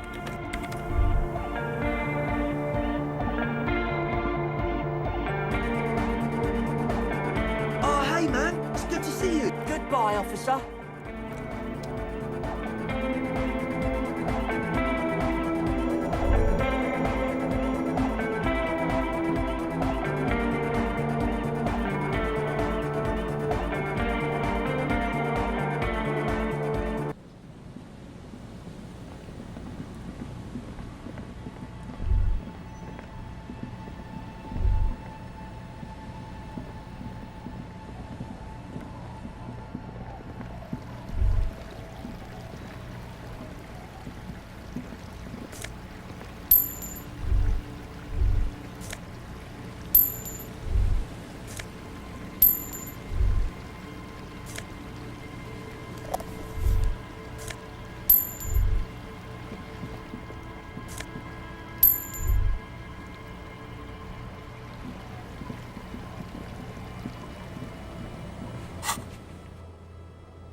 Put your hands where I can see them.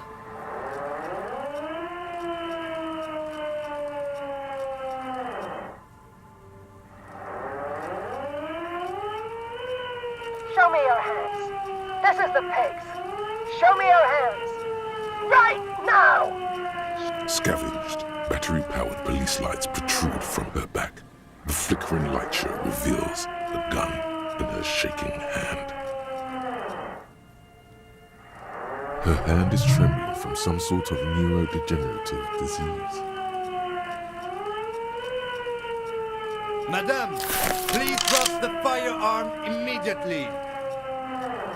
You shouldn't be here. Something's very wrong with her. She's completely out of control.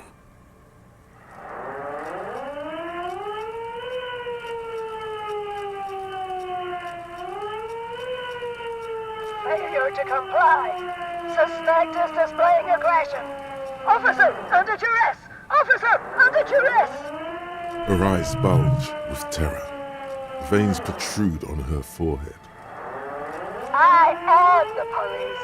Don't move. Don't move. Hands on your head. Lateral neck restraint. Carotid sleeper. Carotid sleeper. Critically reducing blood from passing through the neck of the suspect. Be careful, detective. Don't do anything that might set her off. You'll have to go for the gun sooner or later. Perhaps you can learn crucial facts before you do. This is dangerous. You're 70% certain you always leave your gun loaded.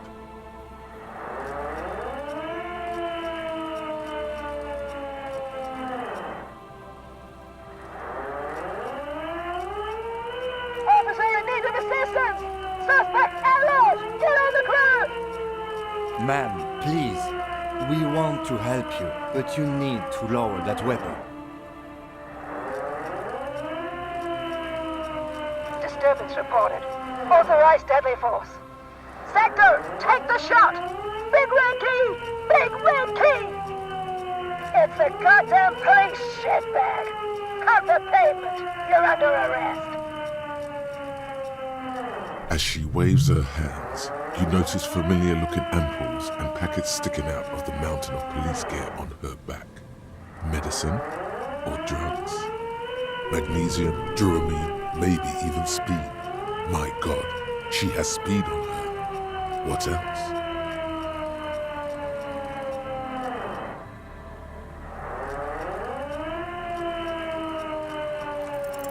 She's frantic, confused, teetering under all that gear. There's an opening if you just move fast enough. If not, the lieutenant's got her in his sights. Host almighty, don't count on that. You saw that Bino Cloud can't shoot for shit.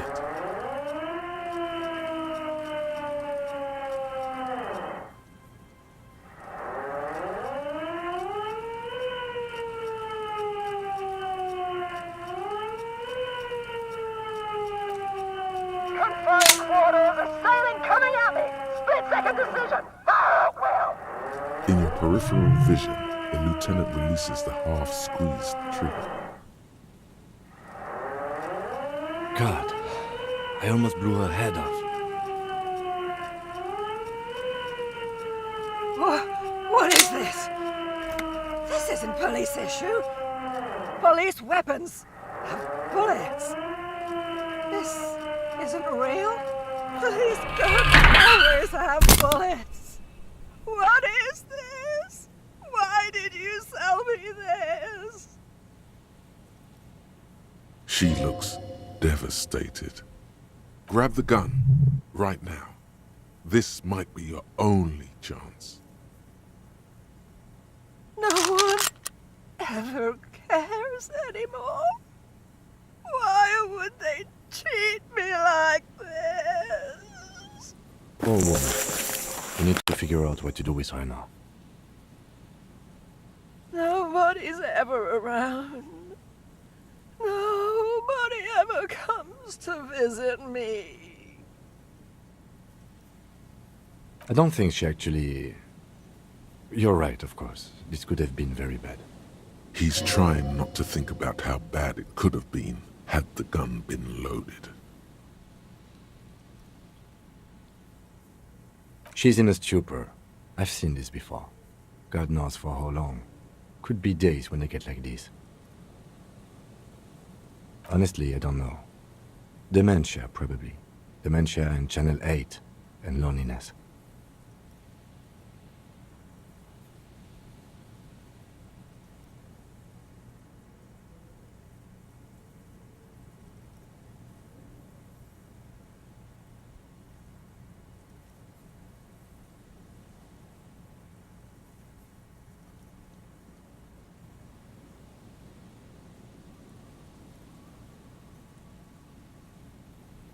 Could be. Her hands were trembling, and she did seem uncoordinated. But what are we gonna do with her? I don't think there's any need for that. In her current state, and without a gun, she isn't really a threat to anyone. We could let Titus know. This is a perfect problem for the local peacekeepers to handle. They might even know her family.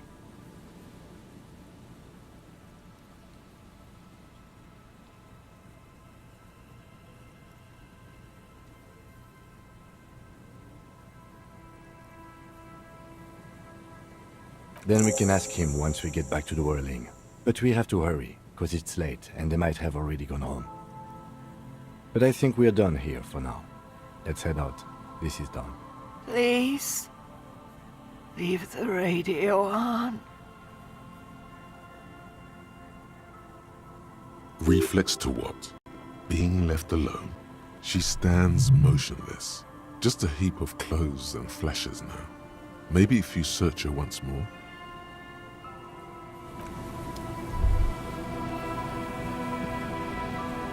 The woman stands slumped. She looks catatonic under her mountain of RCM paraphernalia. Is one of those things a police cap? There were narcotics in there too. You're thinking of taking them? Do. She doesn't even flinch as you reach out and disentangle the familiar-looking lieutenant's cap from her mountain of RCM paraphernalia. Oh, is that yours? It's hard to say. It's been so long since you wore yours.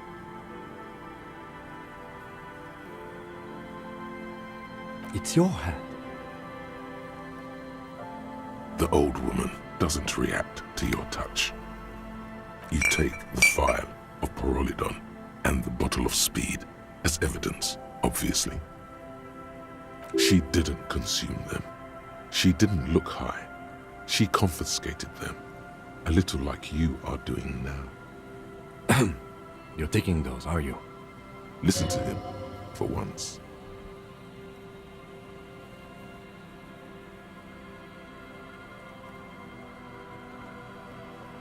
Right. Okay.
You see a once bright new room towering above you. The signage has peeled off over the years, but you can still make out Feld Electrical R&D. A slogan used to intertwine with the loops a long time ago.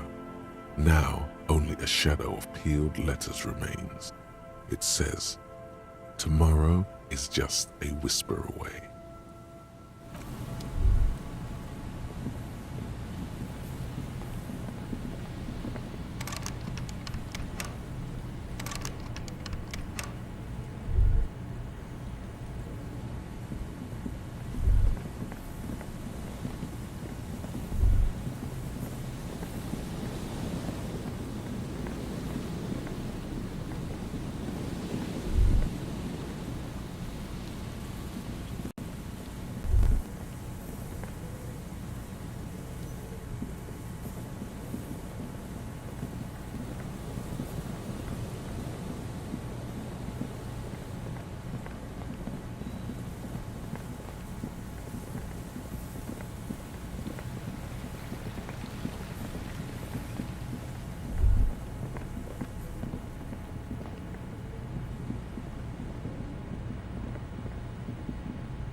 A row of ghostly shades facing a crumbling wall, with another 7 shades standing 10 meters from them. A single person stands on the sideline. I don't know. I don't know who died here, lined up beside that horrible wall. It could have been any of the parties involved in the revolution. Perhaps the ones executed here were the loyalist conservatives, killed by the communists at the start of the Civil War. Or it could have been the communists, put to death during the last stretch of the conflict by the coalition forces. Remember what Trent Heidelstein said about Veld? Another likely scenario. Or maybe...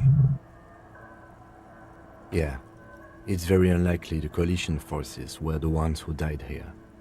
They were always the last ones against the wall.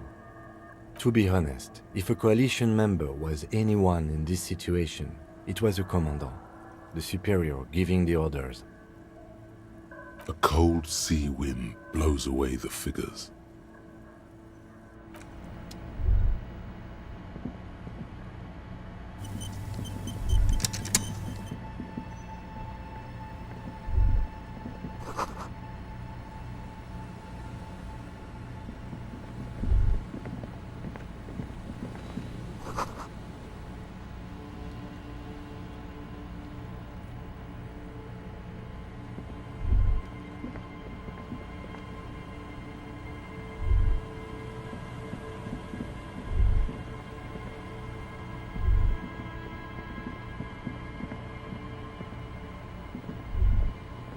There's no way the perp is in here, officer. Look how scarred the boards are. All attempts to pry them off have failed. The suspect? God, I hope not. I can't see a way in, though many have tried. Not this time. The opposition is insurmountable, but I like the spirit. Have some points. It's lonely and cold without points. And dangerous. Dangerous too.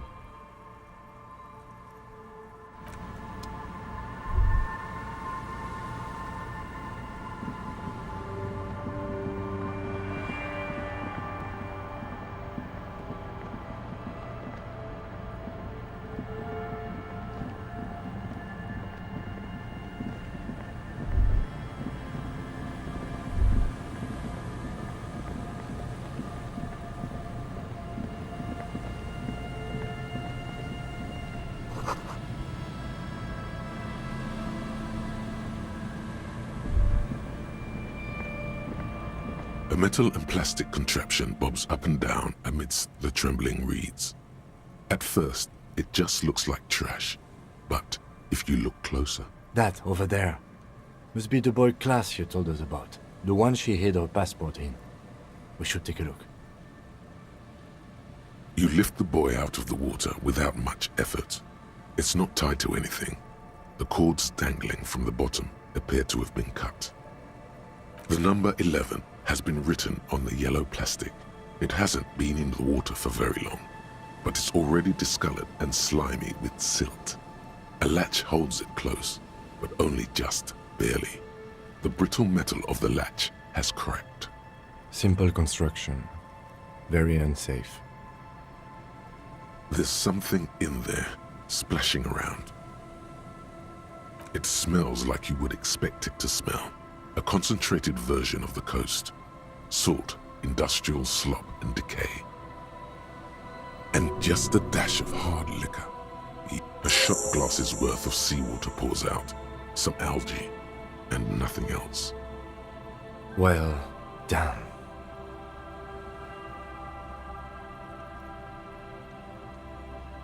We still got here too late. There's nothing of use here anymore. I have no idea.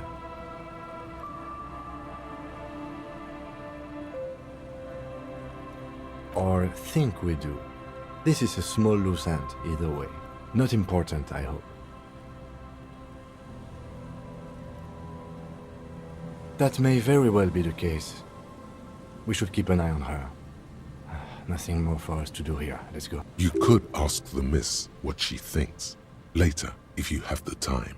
Though you doubt she'll tell you much at this point.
The Copper NATO is back.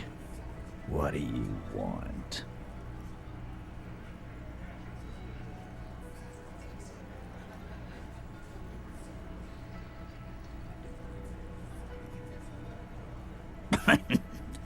What's that, Copper? You want us to help little old ladies now? You're local law enforcement, aren't you? Helping troubled civilians should fall under your jurisdiction. Yeah. We'll send someone out. Who is? Wait. It's the pigs, isn't it? God. Poor lady. Don't worry. We'll handle this. I think she got some family in Courant or something. Bastards left her alone when she got sick. We've been getting complaints. Hey, wasn't Everard's B team looking for her the other day? They said something about her, I don't know, finding something? Yeah, I think you're right, Gene. She have something of yours, Pig? Whatever you do, do not admit to these punks you lost your gun. You will suffer if you do. No? Well, whatever then, Copper. No. They totally said what it was. What was it? Anyone remember? I don't remember. I was fucking drunk. Let me know if you figure it out back there. Now, anything else we can help you with? Auntie LaPlante, we always called her. Something LaPlante. Marianne, amigo. Fuck you, pig. What the fuck you are playing at, huh? Easy, Al. Don't let him get to you. Have one for Auntie LaPlante, huh? Don't disrespect Miss LaPlante, Copper. She's good people. We all get a little crazy sometimes. Was, like before, just an old lady. Her kids moved away years ago. Never come to visit. Never took her calls. She gets out every now and then. She did right by lots of us when we were kids. Always was a little off, but still. Us kids? That must have been ages ago. She was better then. The children kept her together. Get wanted to be a cop, you mean? Well, shit. I don't actually know. Anyone know why she started acting like a pig? No fucking clue. It's gotta be the crazy. Who'd want to be a pig?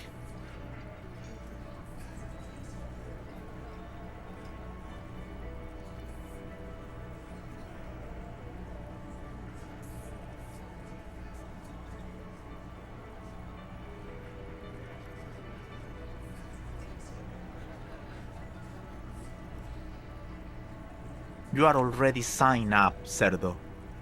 This guy is seriously damaged. Nah, don't worry about it, Al. The cops want to dress up and play policeman. Let them. We'll keep doing the real work. Dunno. She lives by the water. Shit washes up all the time on the beach. Police paraphernalia doesn't just wash up on the coast, people. It's not like we dump it at night. She bought it, collected it.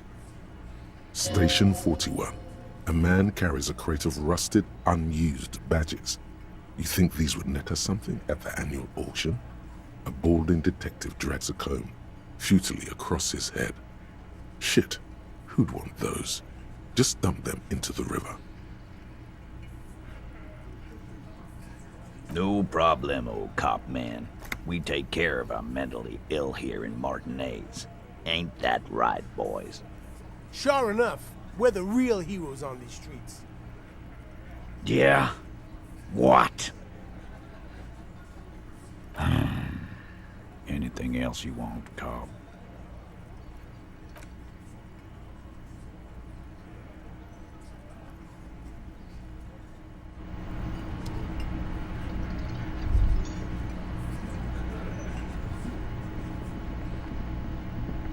Hi again, gendarme. Bye-bye, gendarme.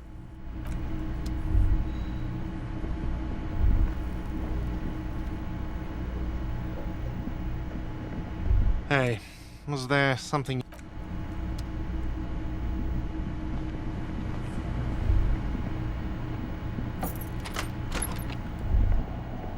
All these mesmerizing machines, just waiting to be plugged back in and played.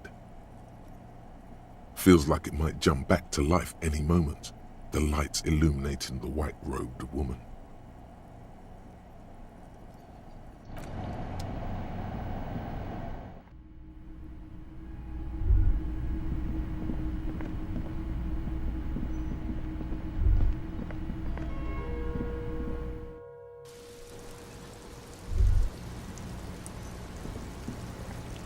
Officer, what brings you up here in the rain?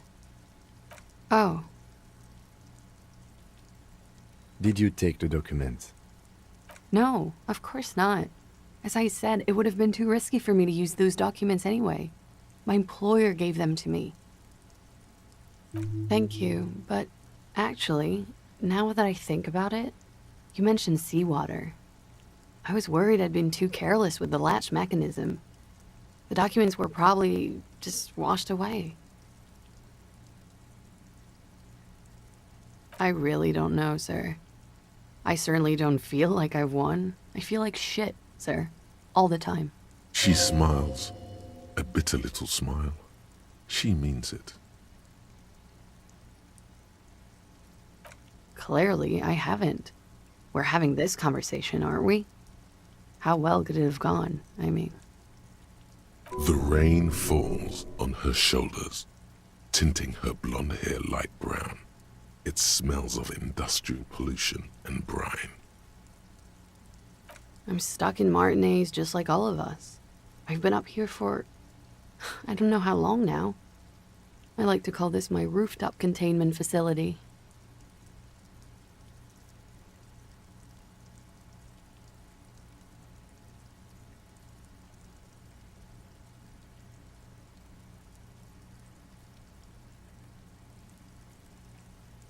I don't know what to say.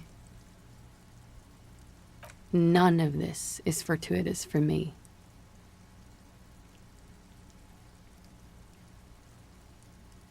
The what? Oh, those ones. I don't know, sir. I said I have no idea what to make of them. Honestly, I think they're just trash. I mean, there's no reason for me to think they're somehow connected to her. For my sins, of course. The long-standing sins of a bad, frivolous person. For destroying my first love. For working for bad people. The list goes on and on. She nods, slowly, carefully even. There is suddenly a strange glint in her eyes. Not malicious, but dangerous.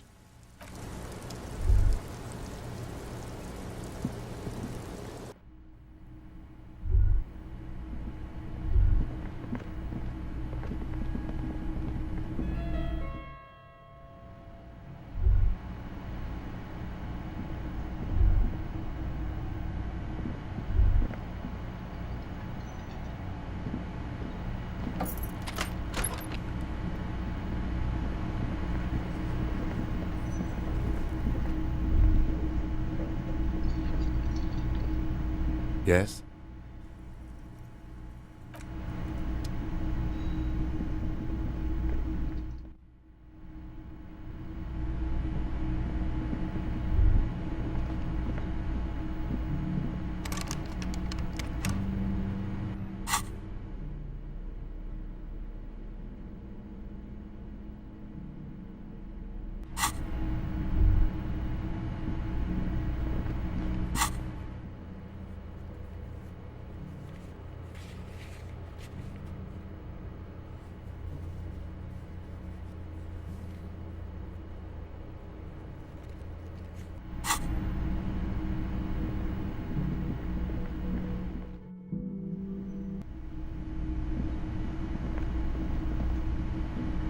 Hey, was there... Got the 20 real?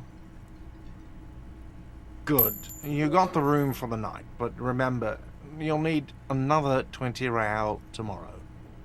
How could anyone forget, asshole?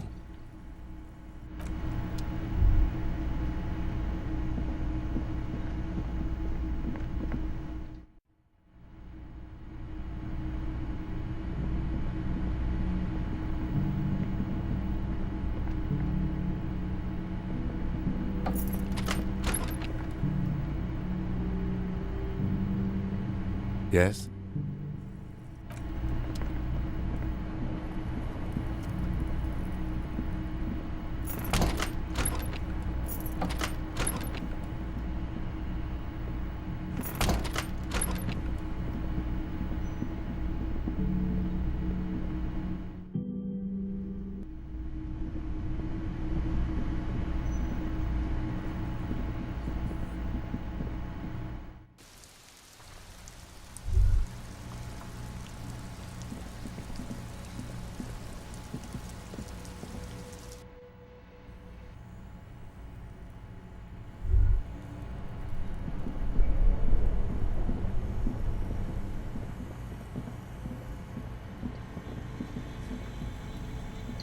The bear's eyes are still glowing red.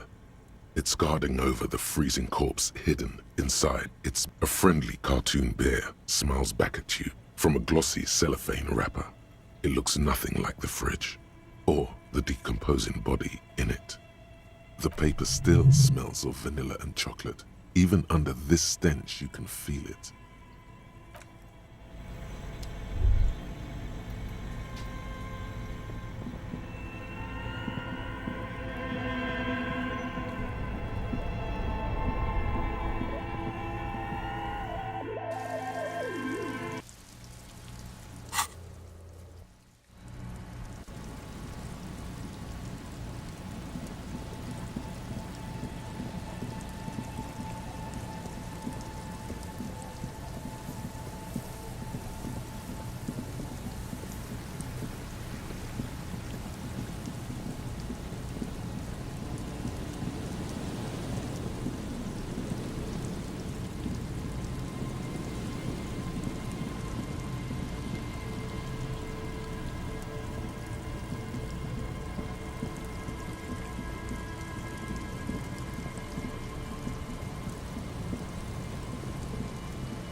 The trap is filled with poor things.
It's getting late, and it's rain.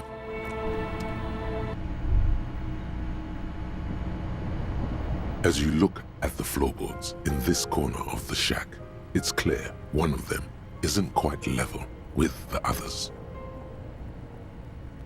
The edge of a floorboard next to it looks scratched. Hollow space underneath the floorboards is dark and damp. You can barely make out the mixture of sand and sawdust below. Nothing particular catches your eye. Looks like more reeds.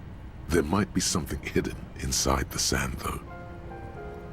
You stick your hand in and start combing through the sand. Dry, not like outside. Fine dust. And then something hard wrapped in paper. A small cylindrical object. You pull it out. A bullet. A 9mm bullet, to be exact. Fit for all muzzle loaders of that caliber. Like your own Villiers pistol, for example. The floorboard isn't interested. Maybe the washerwoman is. you have enough to confront her with. It's extra ammunition. She's locked and loaded, ready to fight some cops. Holding the bullet, you get the feeling this isn't ammunition against you. It's for herself.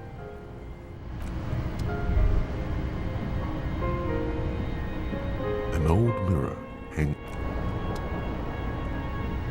On the table, you see a bowl of water, a rough soap, and next to it, a small hand mirror. A straight razor soaks inside the wash basin. Scrubbing all the necrotic tissue off your hands takes a while. The fingernails are especially hard. Death has made its way into every nook and cranny. Should have used gloves. Detectives use gloves when they go rummaging around in someone's dead brain. But man persists, and finally, your bruised hands look clean and presentable. Sort of. The sudden absence of the morbid dead tissue smell is uplifting. Your hands shake so hard, you can't even muster up the courage to try. Maybe you're just too wild at heart.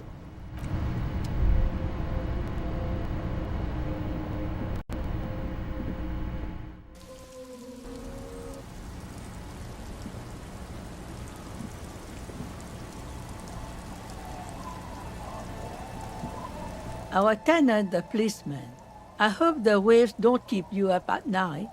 What can I help you with? Damn that girl. Gone and hid things in there? She's usually a good tenant, and not a stupid one either. Yes, I let my room to that Ruby girl. As I've done before when she's been in trouble or just looking for solitude. I've made it clear, we welcome all kinds of people here. She came last Friday, left on Monday in a hurry. What has she gotten herself into, that girl? She seems genuinely worried about her previous tenant. She's seen her hiding out from trouble before, but this seems different. Yes, early with the dogs, around 8 o'clock, I think. She probably heard the lieutenant's Kanema drive by, and it woke her up, just like it did you. I cleaned it, like I always do. No. She's good company, knows how to talk to an old woman. At my age, you don't get a lot of quality conversation, so I really appreciate that about her. This Ruby is an old lady whisperer. She knows how to work the village elder, unlike you. No, she was mostly silent this time, kept to herself. She tried not to let it show, but I could tell she hadn't come to fish. Usually she likes to cast a few lines, but this time she mostly stayed in her room. She wanted to talk to her, as they usually do, but she was brooding.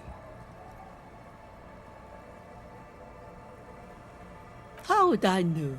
She's a gruff one, but not violent. She doesn't go around toting a gun. You could ask her about your hunch, that it was a desperate measure. See if she thinks Ruby fits the bill. Aye, do tell. Exit from what?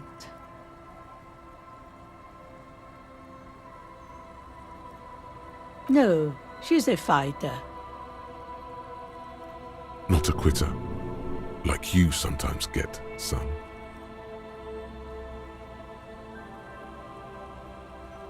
Nothing of the sort. Sure, she was no stranger to the bottle. She fit in that way. But I only knew her to have a beer on the beach while watching the sunset. She isn't what you'd call a drunk. Even offered me some from time to time. Said it was part of the communal life.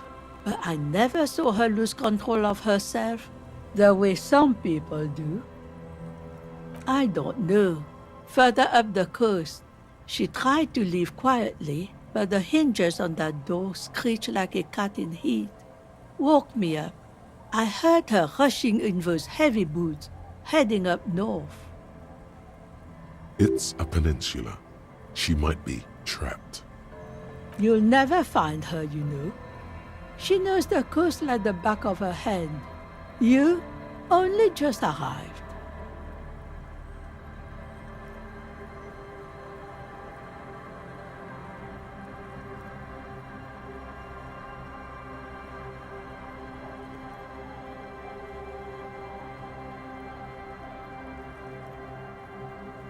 Yes, it's going to be too much work for you to find her. Better for you to stay here, get a nice cozy fire going in the heater. The failed electric mural.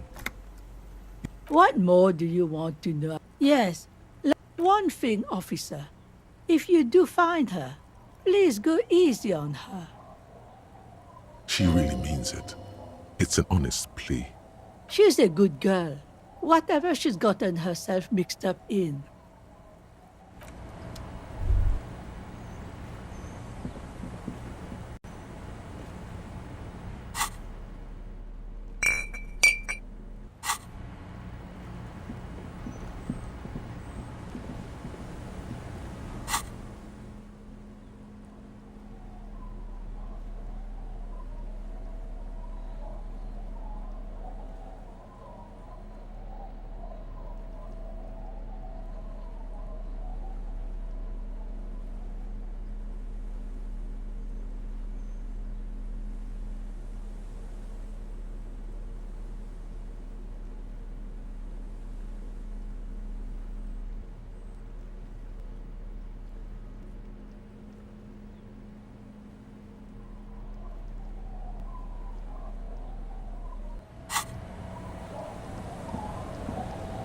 Waves are beginning to die down.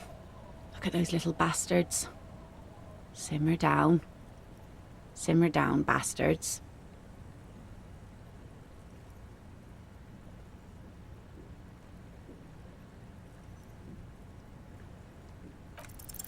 Oh yes, she does. You need to get your drink on. There is no other way for human beings to procreate. Not after 6,000 years of yeast cultivation-based mating rituals.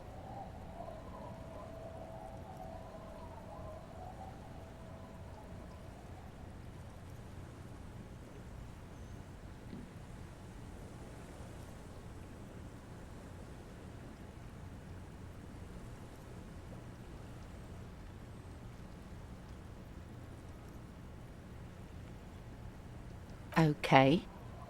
Where's this going?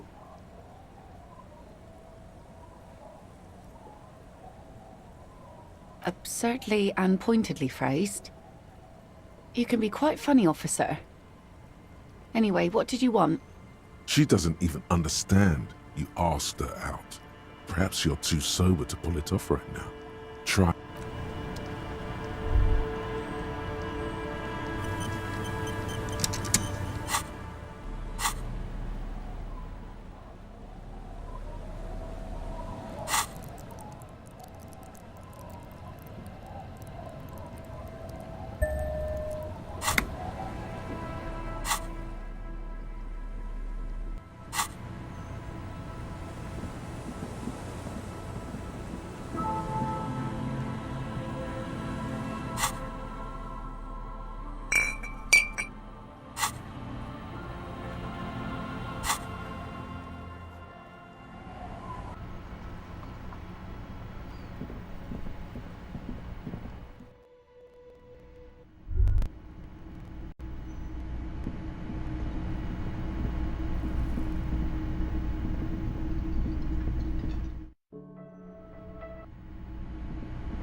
A mirror hangs on the bathroom.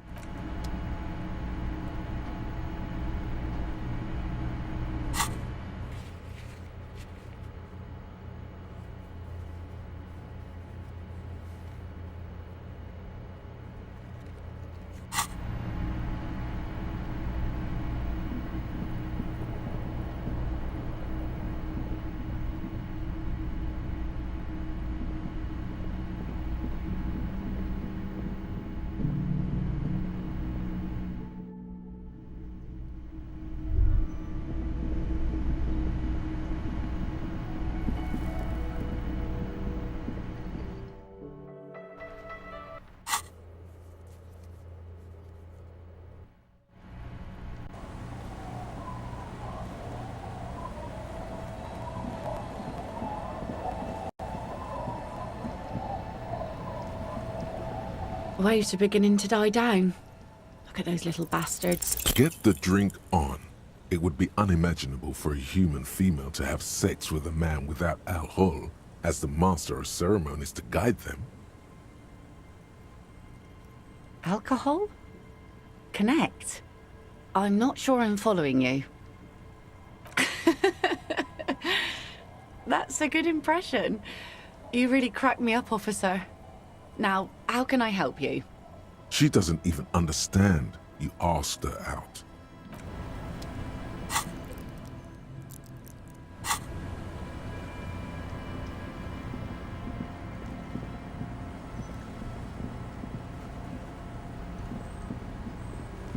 It's getting late, and it's...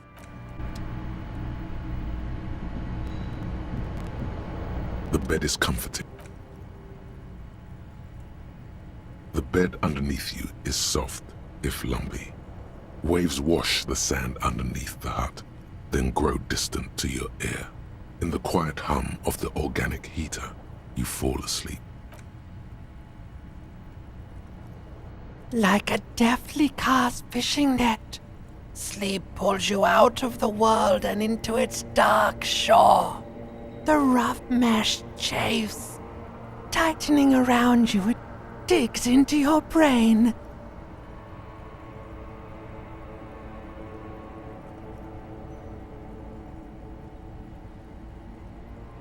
How have things been going for you out there? Helped anyone lately? Saved anyone lately? Murdered anyone lately? This bastard isn't even listening to you. Because you know you are a murderer. A disco music listening psycho killer who offs poor people and then forgets about it.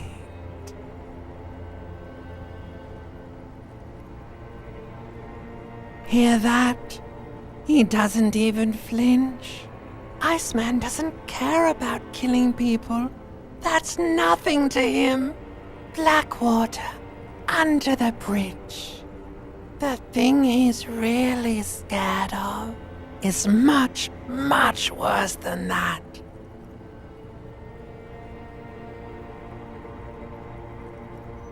Don't tell him, sister. It's too bad. They're right. This is their function. To keep you from it. We're trying to help you. All these processes, these tortures, voices and tremors are all just distractions, flares and countermeasures to keep you from the last dream. The worst of them all. The last dream will be total annihilation. Cinders peeling off the fuselage. We won't be there to help you anymore, Harry. We will be dormant.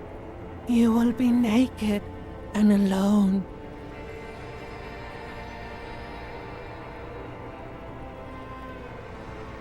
Of hell. An ancient sadness, brother. 10,000 years later, in front of the video rental, there is a warm breath on your face again. Everything is okay again. Everything is so okay.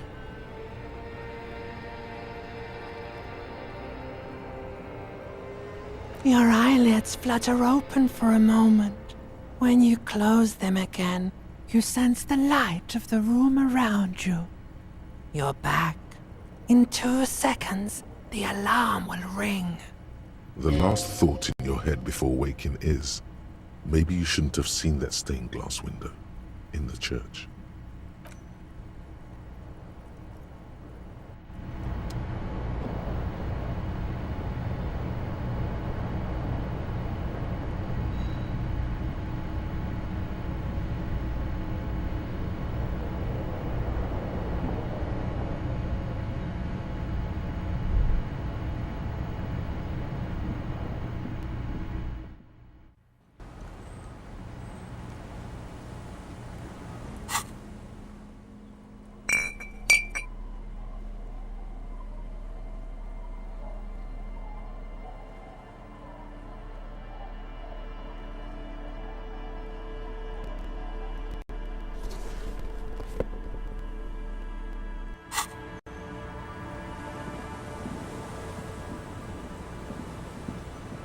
Our tenant, the policeman. I hope the Yes?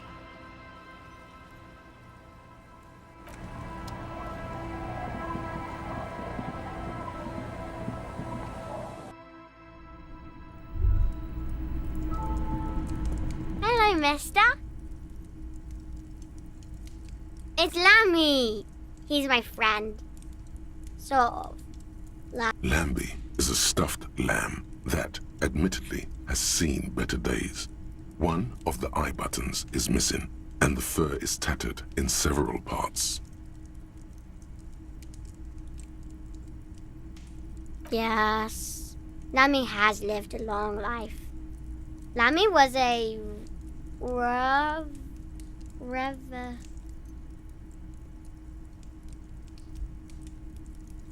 No! That's not it! You know where you are, Lammy? I think she means revolutionary. Yes! It's Lammy! Lambie is a stuffed lamb. Yes. Lammy has lived a long...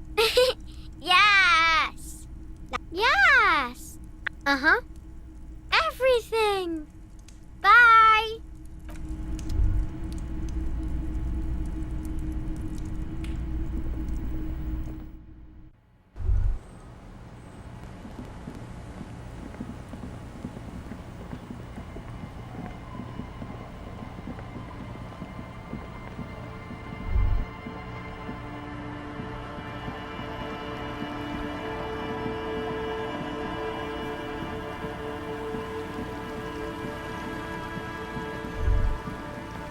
Wait. Take a longer look at yourself and how you're reflected in that slick chemical rainbow. What do you see? Metaphor. It's always metaphor.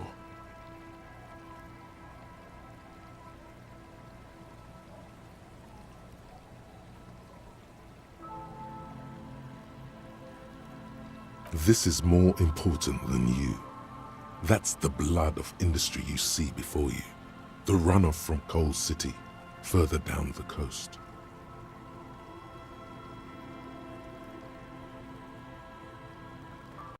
The engines of fortune once roared here. Great wealth poured into Revachol, the Delta, as did smoke, waste, sickness, life.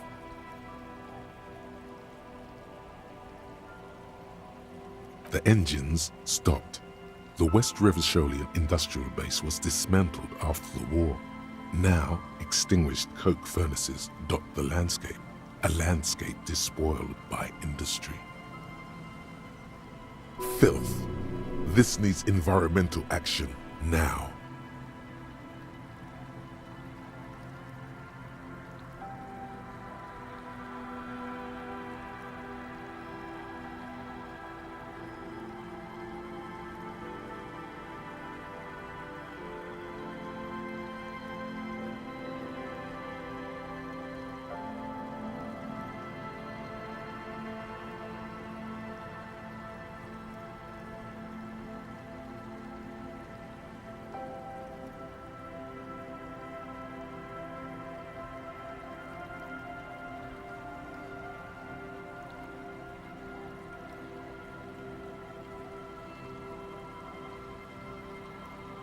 Perhaps you could dedicate your life to cleaning it up, but you're a cop. You must concern yourself with different messes. Even so, it's pretty to think.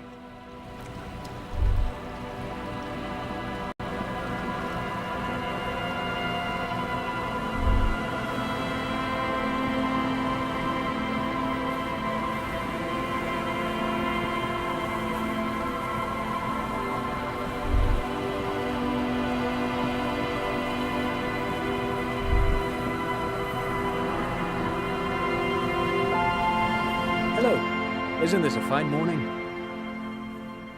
No, I'm afraid I can't help you with this one, officer. It's just a regular day off for me and Mikhail here. So you haven't seen anyone around?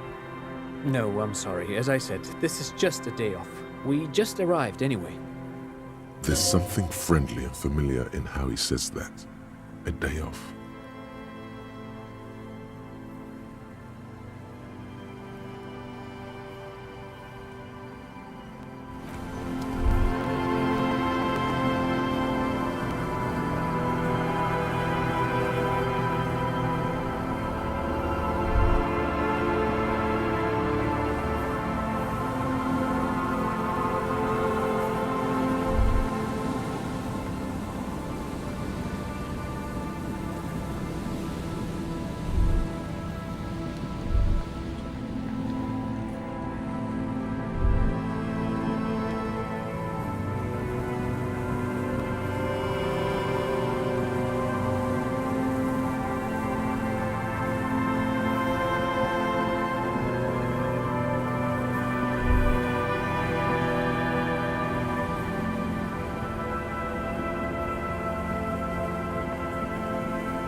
The dome-shaped plastic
An old door, worn by elements, guards the depot.